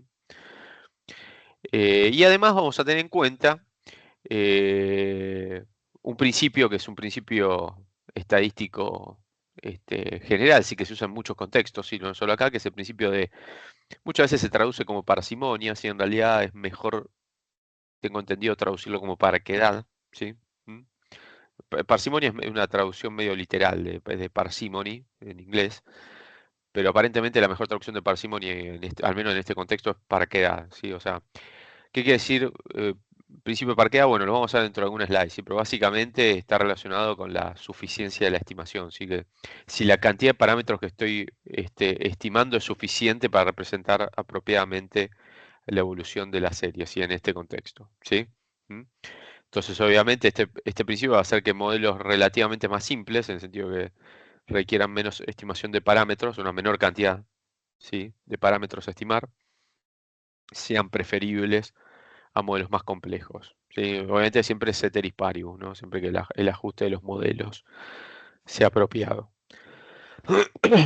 Pero bueno, dentro de algunas slides hablaremos de esto. No sé si llegamos a hablarlo hoy, pero si no lo hablaremos la clase que viene, ¿sí? Entonces, acá hay dos cuestiones que son cruciales, estas dos, ¿sí? Cualquier modelo que propongamos, si nos ajustamos a la metodología Box-Jenkins, tiene que cumplir estas cosas, ¿sí? Errores ruido blanco, condiciones de estacionalidad e invertibilidad. Y si tenemos varios modelos posibles a los que llegamos, a través de esto podemos elegir entre ellos, ¿sí? Por lo menos utilizando la información del periodo de estimación, ¿sí? ¿Ok? Entonces, yendo un poquito a cosas más concretas, ¿sí? Respecto a la etapa de verificación, primero hablemos de esto, ¿sí? Vamos a ir hablando como de cada cosa, ¿sí? De cada uno de estos ítems, ¿sí? Primero hablamos del análisis de los residuos, ¿sí? ¿Cómo podemos determinar si los residuos siguen un proceso tipo río blanco, ¿sí? Podríamos usar las pruebas individuales de Bartlett y Kenow y decir, bueno, mira, si todas las autocorrelaciones y autocorrelaciones empíricas están contenidas dentro de los intervalos de confianza, ¿sí? La prueba de Bartlett y de Kenow, entonces el proceso es un proceso tipo río blanco, ¿sí? Eso teóricamente es perfectamente, es válido, ¿sí? Teóricamente es válido. ¿Cuál es el problema? Y que a veces, como son pruebas individuales, sí se vuelven un poquito exigentes. Por ahí tengo alguna autocorrelación que me supera un poquito el intervalo de confianza, ¿sí? Y un límite del intervalo de confianza en alguna de las pruebas, y entonces yo ahí ya diría, bueno, esto no es un proceso blanco, ¿sí? Y eso es un poquito exigente, ¿sí? Por de vuelta, con lo que estamos trabajando acá ya son con estimaciones, ¿sí? Entonces, lo que se estila para determinar si un proceso que estimamos tiene errores tipo río blanco es usar una prueba conjunta, ¿sí? Una prueba conjunta de autocorrelaciones de la serie hasta un determinado orden, ¿sí? Entonces, lo que vamos a testear con esta prueba, que es la prueba de Young y Box, son las autocorrelaciones hasta el orden K, ¿sí? O sea, podemos especificar esta prueba para testear solo hasta el orden de autocorrelación de orden 1, que en ese caso sería como una prueba individual, ¿sí? Sería lo mismo. O podemos testear hasta el orden 2, en cuyo caso testearíamos si ρ1 y ρ2 son simultáneamente iguales a 0, ¿sí? O si al menos alguno es distinto de 0, ¿sí? Podríamos ejecutarla hasta ρ3, ¿sí? Hasta el orden de autocorrelación 3, ¿sí? Y en ese caso testearemos si ρ1, ρ2 y ρ3 son simultáneamente iguales a 0, o si al menos alguno es distinto de 0. Bueno, y así sucesivamente, ¿sí? En general lo que se estila es hacer eso, ¿sí? Ejecutar la prueba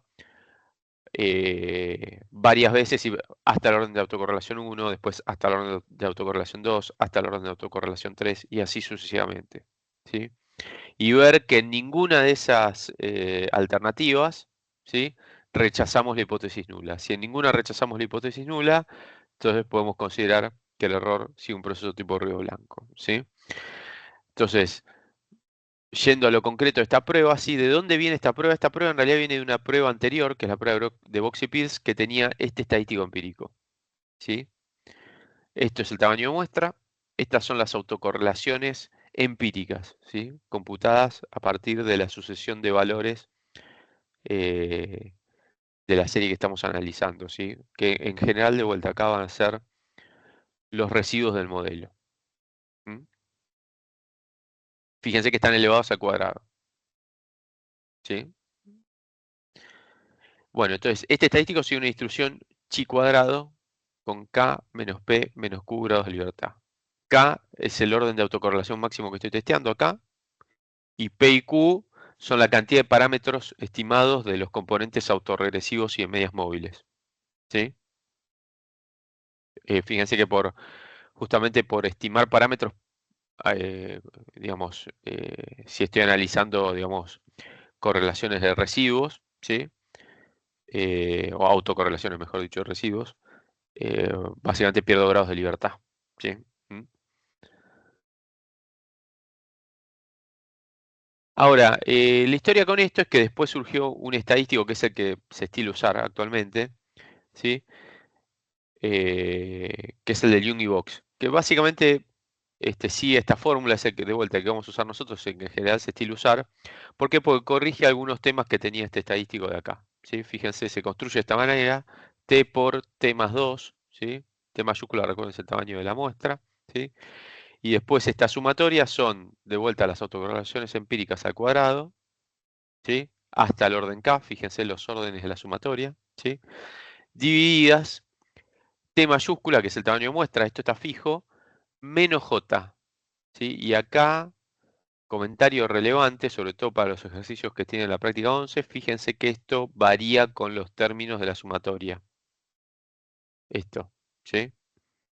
O sea, si T mayúscula es igual a 10 para hacer algo fácil, si el primer término de esta sumatoria va a ser T mayúscula menos 1. El segundo término va a ser T mayúscula menos 2. Entonces cada RJ al cuadrado lo dividen por un denominador distinto. Si esto no es un factor común, ¿sí? No es un factor común de este estadístico. ¿Mm? Eh, ¿Por qué se utiliza este estadístico? Bueno, esto en realidad es la prueba de Box y Pierce, ¿sí? Lo que se hizo en su momento es que el Young y Box, que este es el mismo Box de acá, ¿sí? Es el mismo Box de la metodología Box y Jenkins, justamente, eh, propusieron este estadístico que se aproxima mejor a la distribución chi cuadrado, ¿sí? ¿Mm? Con K menos P menos Q grados de libertad que este, ¿sí? O sea, obviamente lo que hicieron los tipos son simulaciones y demostraron que se ajustaba mejor a esa distribución. ¿Sí? Y la prueba tiene mayor potencia, entendiendo por potencia como el complemento del error tipo 2, ¿sí? La potencia de la prueba, 1 menos beta, sería, ¿sí? O sea, la probabilidad de rechazar H0 correctamente sería, ¿sí? Eh, con lo cual, utilizando el estadístico, esta prueba tiene mayor potencia, ¿sí? Y la prueba tiene esta estructura, obviamente la distribución es tipo chi cuadrado, de vuelta supongamos que esto se parece a un chi cuadrado. La zona de rechazo está acá a la derecha, ¿sí? Fíjense que básicamente si las autocorrelaciones fueran todas cero, bueno, esto sería cero, ¿sí? Entonces si el proceso es un proceso tipo Río Blanco teórico, sí que no correlaciona para nada con sus valores pasados, estas correlaciones van a ser cero y por lo tanto el estadístico empírico va a ser cero. En la medida en que no sean cero, pero no sean significativas, bueno, el estadístico empírico tomará un valor por acá, en la zona de no rechazo, ¿sí? Si las autocorrelaciones, o al menos alguna de ellas, es lo suficientemente grande, nos iremos acá. Tipo, el valor del estadístico empírico tiende a aumentar, ¿sí? Entonces, caeremos acá. ¿Mm? Entonces, fíjense que si rechazamos la hipótesis nula, o sea que el estadístico empírico es mayor al valor crítico de una chi cuadrado con una probabilidad acumulada de 1 menos alfa, y obviamente con estos grados de libertad, K menos P menos Q. Rechazamos la hipótesis nula y decimos que hay al menos alguna autocorrelación significativa hasta el orden K. Acá también se puede concluir que las autocorrelaciones hasta el orden K son conjuntamente significativas y ese tipo de consideraciones también se pueden hacer.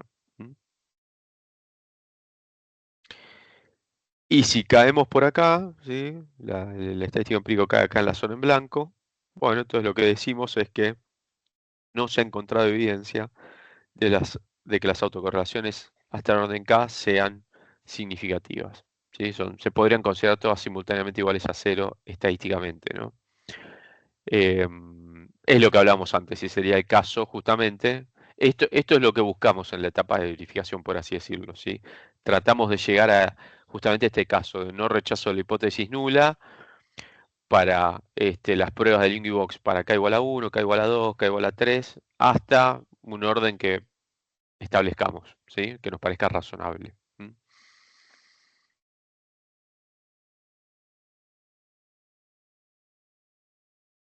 Bueno, la prueba de Linguibox se puede obtener con esta función, ¿sí? Esta función es de la librería stats, ¿sí? Box.test, ¿sí? Lo que tiene esta función, ¿sí? Esta función por default ejecuta la prueba de Box y Peirce original, si no recuerdo, ¿sí? Para que use el estadístico de Unibox le tienen que meter este argumento, ¿sí?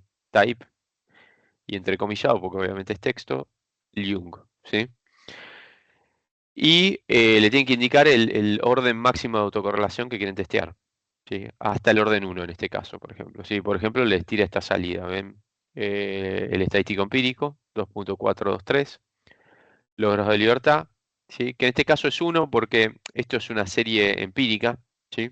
Entonces P y Q son iguales a 0 en este caso, ¿sí? Porque de vuelta no estimé parámetros para obtener esta serie. Si es una serie surgida de la observación, ¿sí? No tuve que estimar un proceso estocástico, ¿sí? Tipo ARMA PQ para llegar a los valores de esa serie, ¿sí? Cuando sean residuos, ahí sí vamos a perder grados de libertad. Ahora tenemos algún comentario al respecto. ¿Mm? Y el p-value, fíjense, lo que nos reporta es el p-value, sino el valor crítico. ¿Sí? 0.11 es mayor a cualquier nivel habitualmente utilizado, ¿sí? Por ejemplo 0.1 o 0.05, con lo cual no rechazaríamos la hipótesis nula y concluiríamos que hasta el orden 1, ¿sí? No hay autocorrelación, ¿sí? O sea, la serie I no tendría no tendría dependencia respecto a su pasado hasta el primer orden de autocorrelación, ¿sí? Y después se puede ejecutarla de vuelta, la misma función, hasta el orden 2, ¿sí? Bueno, fíjense que acá ya al 10% de significatividad rechazaría la hipótesis nula, no al 5, pero sí al 10, ¿sí? Este es el estadístico empírico, de vuelta. Y así sucesivamente, ¿sí? De vuelta, por ejecutarlo hasta el orden 3. Fíjense, es medio engorroso, ¿sí? Hacerlo de esta manera, ¿sí? O sea, como que ejecutar una función por cada prueba hasta el orden que yo quiera testear. Hay otra alternativa, ¿sí? Un poquito más interesante, que es la función box.ljung.test de la librería LSTS, ¿sí?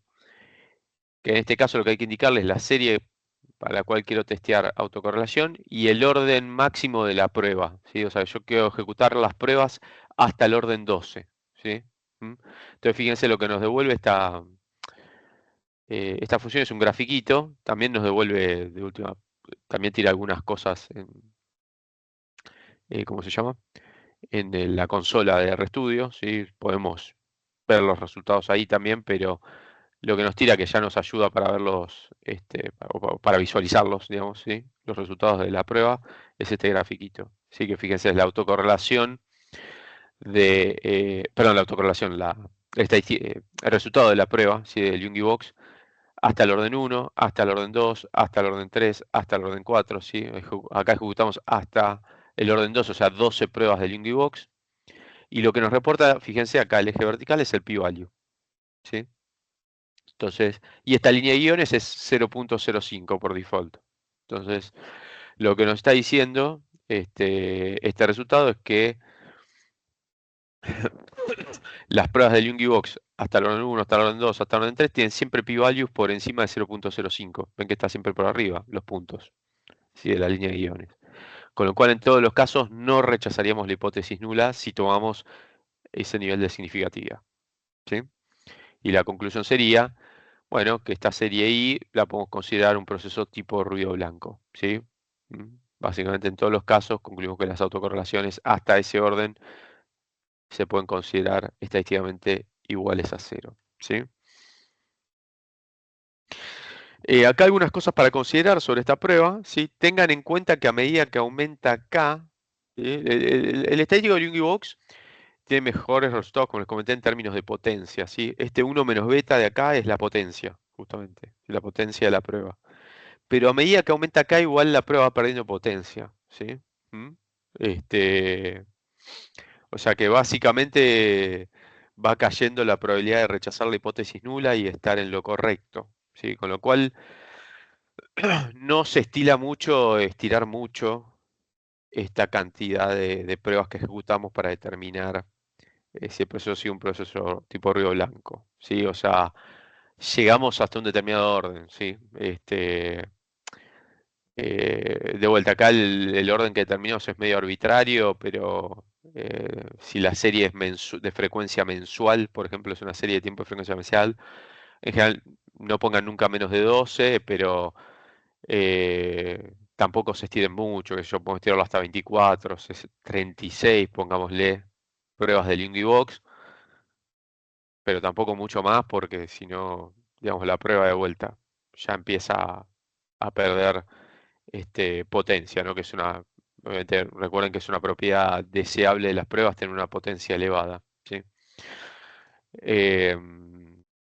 Analizar el correlograma de una serie, ¿sí? Los grados de libertad son directamente K. ¿Por qué? Porque una serie empírica, ¿sí?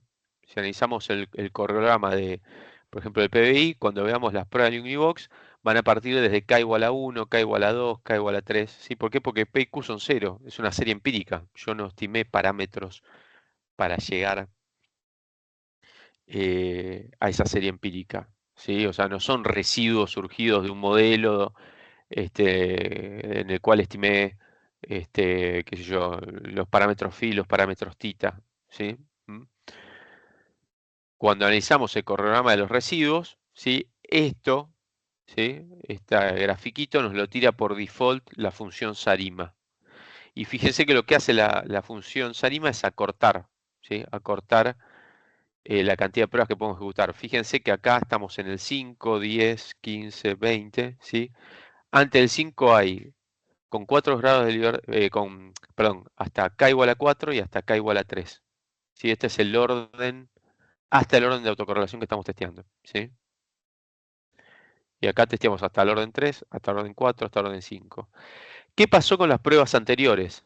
¿Sí? Al orden 3, hasta el orden 2 y hasta el orden 1. Bueno, no se pueden ejecutar porque como esto ya sale, digamos, de los residuos de un modelo, ¿qué pasa? Yo quiero testear hasta el orden 2. ¿Sí? Y fíjense, acá lo que estimé es un proceso autorregresivo de orden 2. ¿Cuántos parámetros estimé por componente autorregresivo en medias móviles? 2. Si la constante acá no se cuenta porque, de vuelta, ya se los he comentado al pasar, no afecta al correlograma, ¿sí? Entonces, se estiman dos parámetros, ¿sí? Entonces, cuando haga 2 menos P es igual a 2, Q en este caso, en este ejemplo es 0, ¿sí? 2 menos 2, 0, me quedo sin grados de libertad, ¿sí? Distribución chi cuadrado sin grados de libertad obviamente no existe, ¿sí? Con lo cual esa prueba y también para k igual a 1 no la puedo ejecutar, ¿sí? Entonces lo que se estila es mirar, ¿sí? el resultado de la prueba de Young-Box a partir del orden que se puede computar. ¿Sí? En este caso, fíjense que todos los p-values están por encima de 0.05, o sea que esto que estimé como un proceso autorregresivo de orden 2, que es de otra serie distinta a esta I que está acá, no es la misma. Podemos considerar que son tipo río blanco, ¿ven? Porque están siempre por encima de la línea de iones. Estos son los p-values también, ¿sí? La prueba. ¿Qué otra cosa para comentar de acá? Si les quedara alguna duda respecto a las autocorrelaciones de orden 1 y 2, y de hecho es recomendable hacerlo, ahí sí pueden ir a la función de autocorrelación y la autocorrelación parcial y mirar las pruebas de Bartlett y Kenowill, ¿sí? Para ver si no están teniendo autocorrelaciones de orden 1 y de orden 2 que sean estadísticamente distintas de 0, ¿sí? No son estrictamente un sustituto estas pruebas de la de Young Box, porque fíjense que son pruebas distintas, con una estructura distinta, ¿sí? La de Bartlett y Kenowill son individuales, esta es conjunta. Pero bueno, nos sirven para hacernos una idea, ¿sí? Para hacernos una idea de si, che, bueno, acá para K igual a 2 y K igual a 3 no puedo testear, o bueno, voy a las pruebas de Bartlett y Kenowill y veo si por ahí me estoy comiendo algo, ¿sí? Y por ahí podría meter probar de meter algún término inferior, ¿sí? Autorregresivo en medias móviles que no metí, y que por ahí podría ayudar a un mejor ajuste del modelo, ¿sí? Eh, bueno, de vuelta acá, lo que se estila usar es la prueba de vuelta, de Bartlett o lo que podemos usar es pruebas de Bartlett y Kenowill, ¿sí? Acá el comentario que tengo, este comentario ha quedado un poquito viejo, ¿sí? Un muy buen sustituto de la prueba del Young Box es la prueba de Breusch-Godfrey que vimos en la primera parte de la materia, de correlación serial, que testeaba también, en una prueba conjunta, que testeaba hasta el orden de correlación 1, hasta el orden de correlación 2 de los errores del modelo. Sí, se podría usar acá. Esto que está acá, no disponible en el RStudio, nosotros ya encontramos la triquiñuela para ejecutarlo, si se puede ejecutar, que se lo debo a Julio Fabris, que me pasó el dato de cómo hacerlo, ¿sí?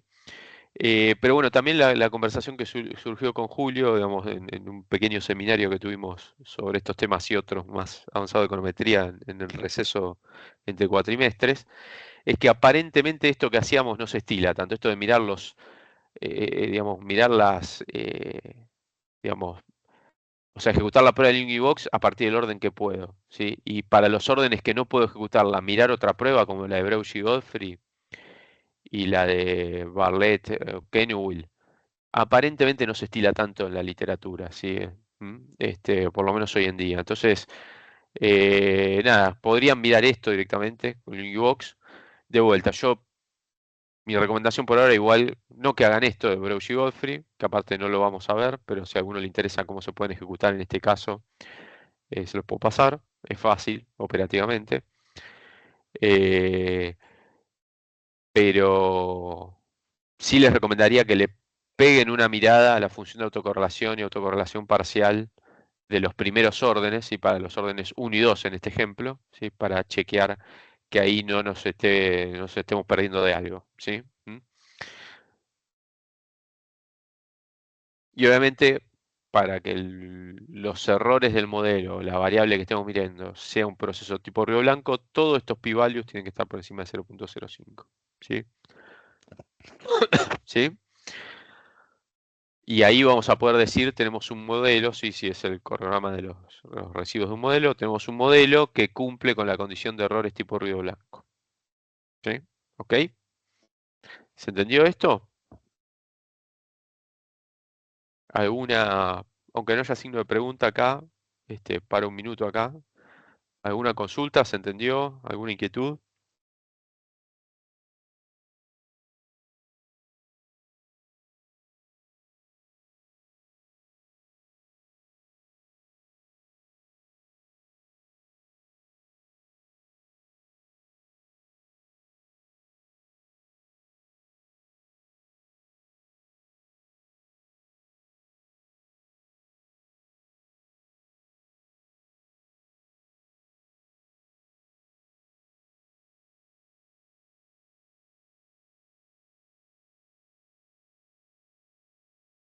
Bueno, creo que no.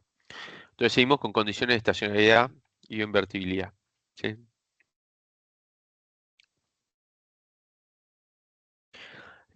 Suponiendo que ya hemos chequeado, digamos, que los errores siguen un proceso tipo ruido blanco, ¿sí? Otra cosa que nos tenemos que asegurar es lo que verificamos de vuelta en las primeras clases de esta segunda parte de la materia, que es las condiciones de estacionalidad e invertibilidad. Lo que pasa que ahora, de vuelta, no vamos a conocer la ecuación teórica, ¿sí? Sino que lo que vamos a conocer es una estimación, ¿sí? Pero lo que tenemos que chequear es lo mismo que venimos chequeando, que las raíces de la ecuación característica tengan un valor absoluto menor a 1, tanto para el componente autorregresivo como para el componente de medias móviles. ¿Ok? También podríamos chequear esto. Lo que pasa es que RStudio, la función que vamos a usar al menos, nos va a reportar las raíces de la ecuación característica, ¿sí? Que de vuelta ya las hemos visto, ¿sí? Con lo cual vamos a terminar chequeando esta alternativa, ¿sí? En cada caso. Fíjense, acá está, ¿sí? Un ejemplo. ¿Sí? Un ejemplo de un proceso mixto sería esto, ¿sí? Fíjense acá, estos son llamadas a librerías, ¿sí?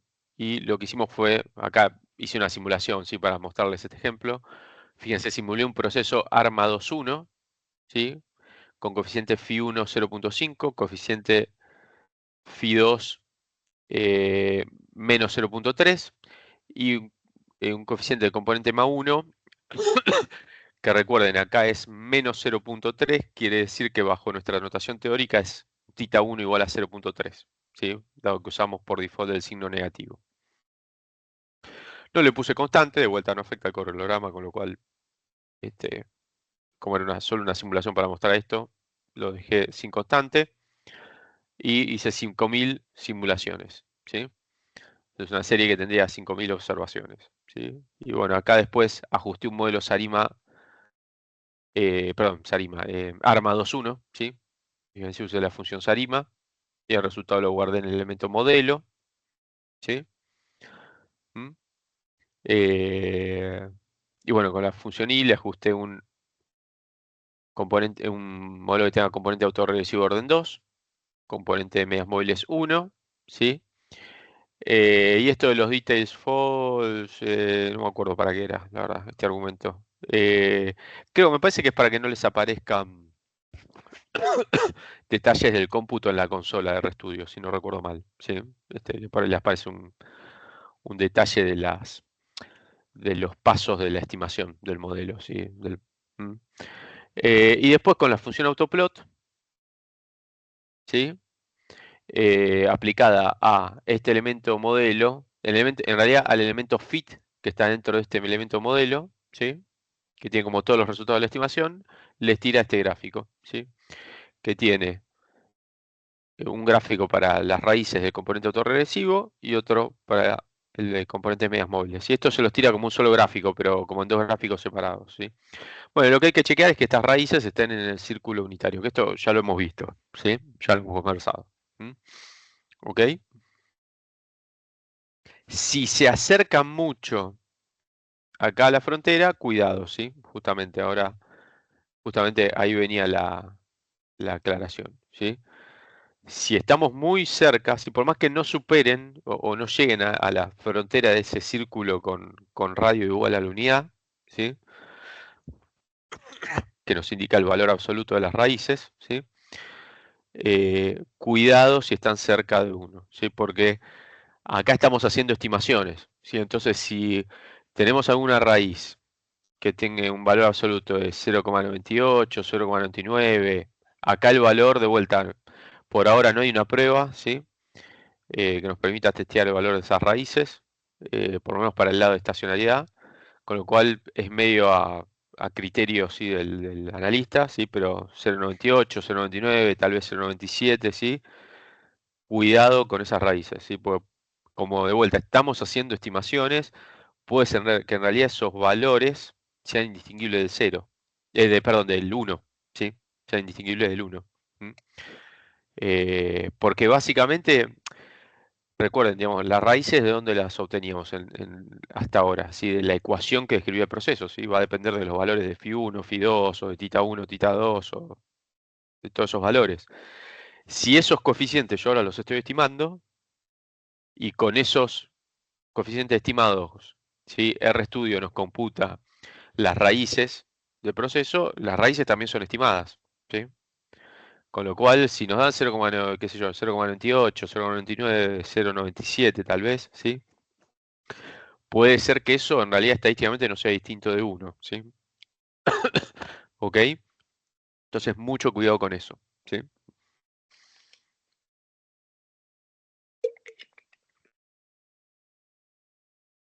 ¿Mm? Ok. Bueno, vamos a terminar. Hasta acá hablamos, fíjense, de las dos condiciones fundamentales, ¿sí? Que tiene que cumplir un modelo, ¿sí? Para ser apropiado o estadísticamente razonable bajo la metodología Oxy-Jenkins, ¿sí? Eh, todas estas cuestiones de comparación entre modelos, ¿sí? Y el principio de Parquedal lo vamos a dejar para la clase que viene. Yo lo que prefiero mostrarles un poquito es cómo es el proceso de modelado de una serie, ¿sí? En RStudio. Hasta acá, ¿sí? Hasta chequear esto, ¿sí? O sea que voy a salir de la presentación, ¿sí? Voy a ir acá a RStudio, ¿sí? Yo acá tengo un ejemplo, voy a cargar una parva de librerías que vamos a usar en este código, ¿sí? Ahí está. Este es un ejemplo basado en la sección 19.2 de Pindyk y Rubinfeld, ¿sí? Está basado, digo, porque es parecido a lo que vamos a hacer nosotros acá en Pindyk y Rubinfeld, pero no lo mismo, ¿sí? Este, y la serie que vamos a modelar es una serie de inventarios no agrícolas. En realidad es variación de inventarios, ¿sí? Es la variación, ¿sí? Por eso habla de inversión en inventarios, ¿sí? Es la variación de inventarios correspondiente segmentos, sectores, perdón, no agrícolas, ¿sí? De la economía de Estados Unidos, ¿sí? Y fíjense, acá tengo los datos, ¿sí? Los tengo en Excel, ¿sí? Yo se los compartí ahí perdón, ah, ahí está. Se los compartí ahí ¿cómo se llama? La publicación de esta clase, ¿sí? Fíjense, es una serie trimestral. Q1, Q2, Q3, Q4. Q1, Q2, Q3, Q4, ¿sí? Y estos serían los valores de la serie, ¿sí? Em, la podemos graficar, ¿sí? Primero, nunca está de más siempre hacer una inspección gráfica. Perdón,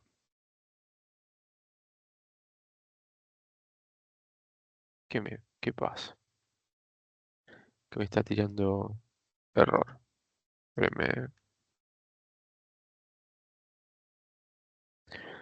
vamos a ir de vuelta. Ah, pues me he olvidado de correr una línea de código, perdón. Ahí está. Que aparte no la expliqué, ¿sí? En esta parte de la materia sí vamos a usar mucho algunas funciones de serie de tiempo, ¿sí? Y esta es una que vamos a usar bastante, que básicamente nos transforma datos que nosotros tenemos en RStudio en un formato de dato que es time series, justamente, ¿no? Es esta función TS, ¿sí? Yo acá lo que le indico es que quiero tomar de la columna de inventarios, ¿sí?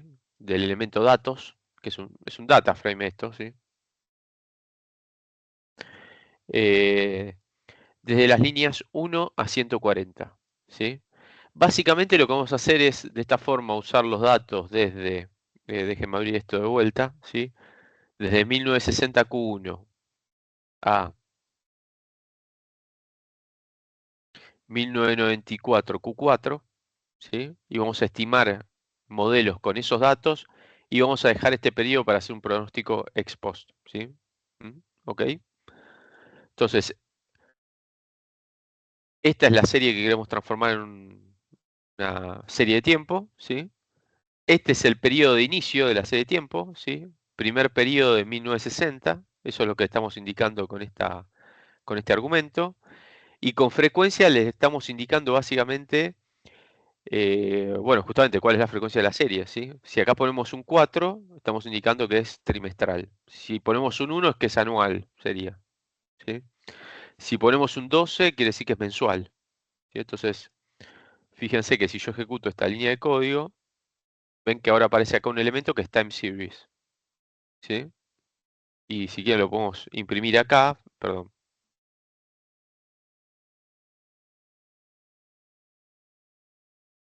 Bueno, perdón, vamos a hacer creo que era así. ¿Ven? Desaparece la serie de tiempo, bueno, con una estructura más o menos que lo hace legible, ¿sí? Primer trimestre de 1960, valor del segundo trimestre de 1960, y así sucesivamente, ¿sí? Y lo podemos graficar, ¿sí? Ahora sí. Con la función tcplot es lo mismo que la función plot, pero para series de tiempo, digamos, ¿sí? Les pone por default, lo bueno de la función tcplot es que les toma el periodo, por default, ¿sí? Entonces ven que acá abajo tienen los periodos y acá tienen la serie I, ¿sí? Pero es muy parecida a la función plot del paquete base de gráficos de RStudio. Esta es la serie a lo largo del tiempo. Si parece fluctuar en torno a 20, ¿sí? Más o menos. ¿Mm? Eh, bueno, en principio parecería ser estacionaria, por lo menos parece tener una media constante, ¿sí? Hay algún periodo en que fluctúa más que en otros, pero qué sé yo, en general, sí. Sí, no parece tener algún tema grave de no estacionalidad en varianza, ¿sí? Eh, con lo cual asumamos que es estacionaria por ahora y la vamos a tratar de modelar. Entonces ahora vamos a pasar a inspeccionar el correlograma de la serie, ¿sí? Lo que vamos a hacer es la etapa de identificación, ¿sí? Entonces, de vuelta, acá voy a usar el comando Windows para que esto me aparezca en una ventana aparte, ¿sí? Y voy a llamar a la función ACF2, que ya la hemos usado, y quiero que me traiga el cómputo de las autocorrelaciones y autocorrelaciones parciales hasta el orden 12, ¿sí? Lo que estamos trabajando es una serie trimestral, o sea que vamos a ver hasta 3 años para atrás. Me parece más que suficiente, ¿sí? Bueno, fíjense, este es el correlograma de la serie. Función de autocorrelación, función de autocorrelación parcial, ¿sí? Entonces acá de vuelta, esto es medio, de vuelta en algún punto, este, subjetivo, por así llamarlo. De vuelta esto, de vuelta esta metodología es bastante artesanal. La hipótesis que a mí se me ocurrió en primer lugar, sí, era plantear un proceso autorregresivo porque esto parece decrecer a cero, ¿sí? Rápidamente. Podría tener algún componente medio oscilatorio, ¿sí? Porque ven que acá podría pasar de vuelta y volver por debajo de, volver a ser estadísticamente iguales a cero las autocorrelaciones. Pero bueno, en principio podría ser componente autorregresivo y que esta función, la autocorrelación parcial, nos está indicando el orden del proceso, ¿sí? Fundamentalmente esta barra, ¿sí?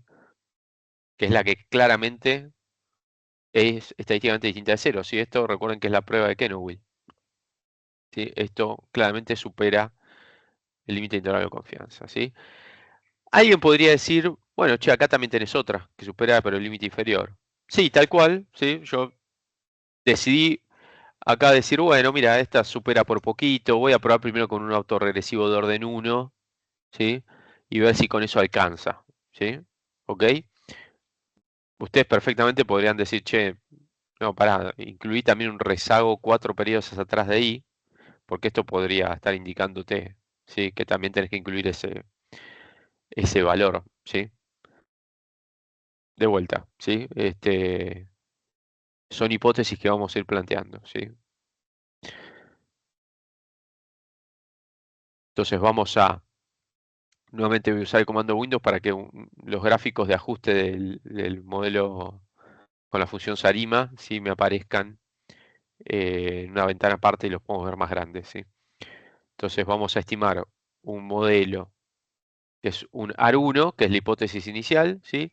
Y con este código que está acá, lo que nos traemos es el resultado de la estimación, ¿sí? El valor de la media y de los coeficientes, recuerden. Sí, esto también ya lo hemos visto, ¿sí? Ejecutamos todo. Fíjense, acá está. Es un AR1 con media de 21. Bueno, más o menos es el valor de la media que habíamos dicho en torno al cual fluctuaba. Y coeficiente Φ1 0.53. ¿Sí? Perdón, creo que hay una consulta en el chat. Recién me doy cuenta. Ah, ok. No, no era una consulta. Era un comentario. ¿Mm? Bueno, esto sería el primer modelo que estimamos, ¿sí? Y acá tenemos, fíjense, se nos abrió en una ventana. Si no les va a aparecer acá abajo, si no ponen el comando zoom antes. Perdón, zoom no, Windows, ¿sí? De vuelta, una serie de gráficos de ajuste del modelo, ¿sí? Esto sería los residuos estandarizados a lo largo del tiempo, no les vamos a dar mucha bolilla, ¿sí? Este es un gráfico que nos permite visualizar si se parecen a una distribución normal o no, ¿sí? Lo que nos va a interesar es esto, que es la función de autocorrelación y resultados de la prueba del Jungibox, ¿sí? Que arranca desde el orden 2 ahora, porque la primera no podemos ejecutar por la pérdida de grados de libertad. Acá todo bien, ya acá a partir del orden 3 parece que tenemos casi algún problema. Fíjense que está apenas por encima de 0.05. Y para el orden 5 está por debajo ¿sí? del nivel de significativa. Ya. ¿Sí? ¿Ok? Con lo cual, acá está el orden 5, concluimos que hay alguna autocorrelación estadísticamente distinta de 0. ¿Mm? Entonces, los errores de este modelo no podemos asumir que son procesos tipo Río Blanco. ¿Sí? Entonces, lo que vamos a hacer es, vamos a minimizar esto, plantear una nueva hipótesis. ¿Sí? Yo la hipótesis que voy a plantear, basándome un poco en este resultado, ¿sí? Es que, bueno, mira, el problema aparece aparentemente acá. Podría ser que aparezca acá también, ¿no? Pero acá es donde seguro estamos rechazando, ¿sí? Entonces voy a plantear un proceso autorregresivo de orden 5. ¿Sí? Como diciendo, bueno, mira, en realidad yo creí que era un AR1, pero este resultado de esta prueba me está indicando que yo acá me comí al menos alguna autocorrelación hasta el orden 5. Entonces voy a meter todas. Yo voy a meter los 5 rezados de I y voy a ver qué pasa, ¿sí? Entonces, hacemos eso, ¿sí? Perdón, los 5 no, vamos a meter solo el quinto, ¿sí? Solo el quinto, que es donde se empieza a rechazar la prueba del Jungibox, ¿sí? Entonces, vamos a estimar un modelo Sarima tipo AR5, si ven que P es 5, D es 0, Q es 0.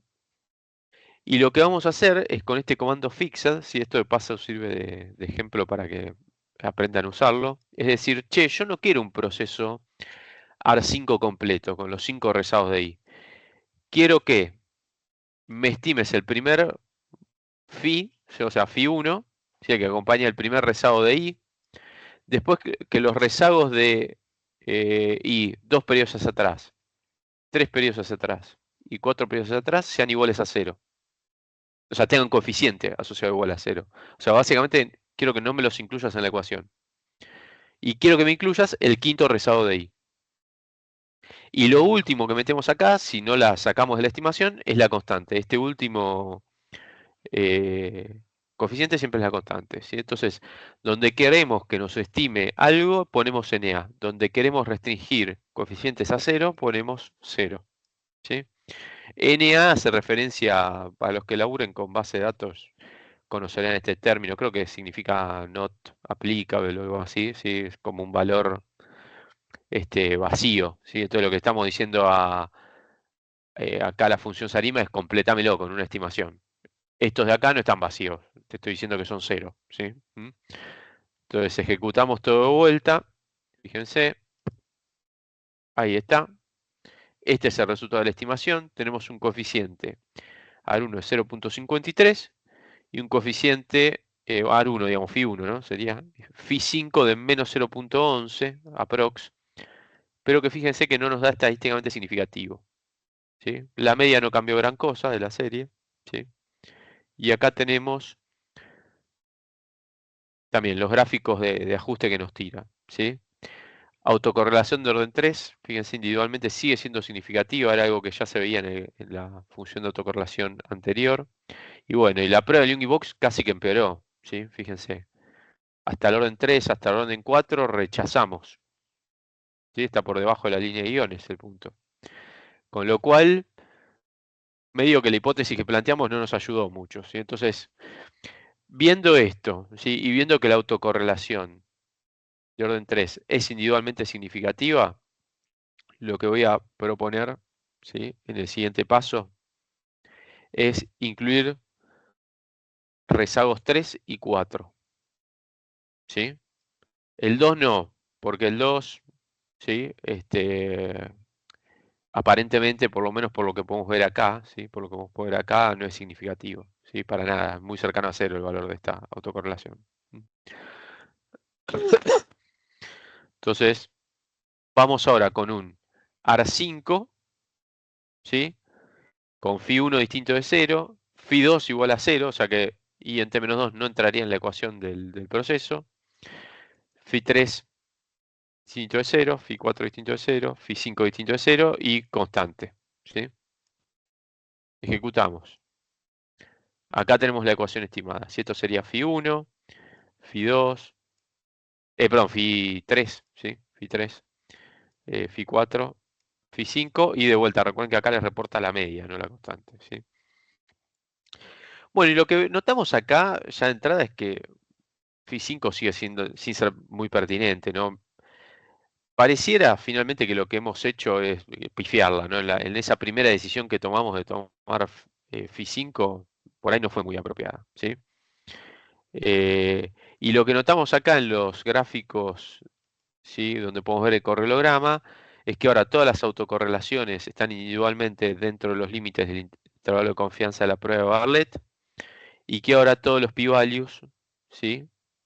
¿Ven? Está por encima de 0.05. ¿Sí? Entonces, este eh, correlograma que corresponde a los errores del modelo, ¿sí? Podríamos indicar que podría ser el correlograma de un proceso tipo Río Blanco, con lo cual los errores seguirían un proceso tipo Río Blanco, ¿sí? Pero la duda que me queda, por lo menos a mí acá, es, che, esto hace falta que lo meta porque me está dando que estadísticamente no es significativo, ¿sí? Entonces lo que hago en el paso siguiente es depurarlo, ¿sí? Decir, bueno, mira, ahora voy a estimar un proceso autorregresivo de orden 4, con primer coeficiente distinto de 0, Φ1, Φ2 igual a 0, Φ3 distinto de 0, Φ4 distinto de 0, y ahora este coeficiente corresponde a la constante, ¿sí? Porque yo acá dije que es un AR4, ¿sí? Entonces acá estimo un coeficiente menos, ¿sí? Entonces el último ahora, ¿sí? Es la constante. Bueno, fíjense, ahí está. Este va a ser el proceso final que estimemos, ¿sí? Valor de Φ1, de Φ2 y de perdón, de Φ3, dale con Φ2, ¿sí? Φ3 y Φ4. Todos p-values por debajo de 0.05, pongámosle para tomar eso de referencia, ¿sí? Con lo cual es todo significativo acá, incluyendo la constante o la media, ¿sí? Acá tienen el valor de la constante del modelo computado, ¿sí? A partir de elementos que están metidos justamente acá donde guardamos la estimación, que es este elemento modelo 1, ¿sí? Esta sería la constante, ¿sí? Si la quieren computar. Si se fijan es la formulita, ¿sí? Esto sería mu, y esto es 1 menos la suma de los phi, ¿sí? Bueno, da 10,88 la constante, por si la quisieran ver, porque de vuelta recuerden que esto es la media, ¿sí? Y lo que podemos hacer para hacer una inspección final del correlograma es aplicar la función ACF2 a la serie de residuos. También vamos a mirar hasta el orden 12, ¿sí? Como habíamos hecho en el correlograma original, ¿sí? De vuelta, esto lo que nos va a permitir es ver las dos funciones de autocorrelación, ¿sí? La de autocorrelación simple y parcial. Fíjense que en los gráficos de ajuste del modelo la parcial no la tenemos, ¿sí? De vuelta, esto es más que nada para inspeccionar gráficamente que no se nos esté escapando nada por acá, pero digamos lo más razonable es que no pase, ¿sí? Porque la prueba del Univox nos está diciendo que no hay autocorrelación remanente, ¿sí? En los errores del modelo. ¿Sí? Esto no sé por qué lo hace así, divide los lags por 4, ¿sí? A veces hace estas cosas, esta función. Creo que se puede modificar, ¿sí? Pero esto sería 3 por 4, 12, ¿sí? Acá llegamos hasta la autocorrelación simple y parcial de orden 12, ¿sí? Y podemos obtener las raíces. Acá está el gráfico de las raíces, fíjense. Todas claramente contenidas dentro del círculo unitario. Sí, fíjense, tiene raíces complejas conjugadas, que era algo que yo les había dicho a partir de la inspección gráfica del correlograma, ¿no? Que podía tener raíces complejas, ¿sí? ¿Mm? Eh, sí, pues fíjense, la parte imaginaria es en ambos casos distinta de 0, ¿mm? Y tienen el mismo componente real este par y este par, ¿sí? Con lo cual son dos pares de raíces complejas conjugadas, ¿sí? Lo que tiene. Pero bueno, lo importante es que están dentro del círculo unitario, ¿sí? Con lo cual podemos concluir que el proceso sería estacionario y por lo tanto invertible, ¿sí? Bueno, fíjense, acá llegamos hasta lo que vimos teóricamente, ¿sí? ¿Mm? Llegamos hasta lo que vimos teóricamente. Con lo cual, lo que vamos a hacer la clase que viene es terminar de convencer, ¿sí? Vamos a plantear algún modelo alternativo, ¿sí? A este, con este mismo ejemplo, y después vamos a conversar acerca de cómo se pueden comparar modelos entre sí, ¿sí? Justamente por los criterios de información y todo eso que no llegamos a ver todavía, ¿sí? Y después vamos a obtener pronósticos, y vamos a hablar un poquito de justamente pronósticos con este tipo de modelos, y haremos un par de pronósticos acá en el ReStudio de esta serie, ¿sí? Pero bueno, ya son las 9, perdón que terminamos bien justo, ¿sí? Me quedo un poquito por si alguien tiene alguna duda, ¿sí? Obviamente plantéenla. Una sola pregunta, pero a nivel Sí. más administrativo, de organización. Sí, ¿La próxima lo hacemos en forma presencial? presencial, sí. Sí. Por Perfecto. ahora no hay novedades de paro también. El paro era No, lunes y martes, ¿sí? Con está lo bien, cual, igual estamos claro. atentos. Sí, sí, cualquier Conectados. novedad les Sí, sí, aviso, sí. yo también, pero en principio sería presencial, si nos vemos en la Perfecto. facu. ¿Mm? Y jueves virtual como siempre, sí, el jueves siempre Sí, sí. virtual. ¿Mm? Bueno, ¿Alguna otra duda sobre esto o alguna otra duda administrativa?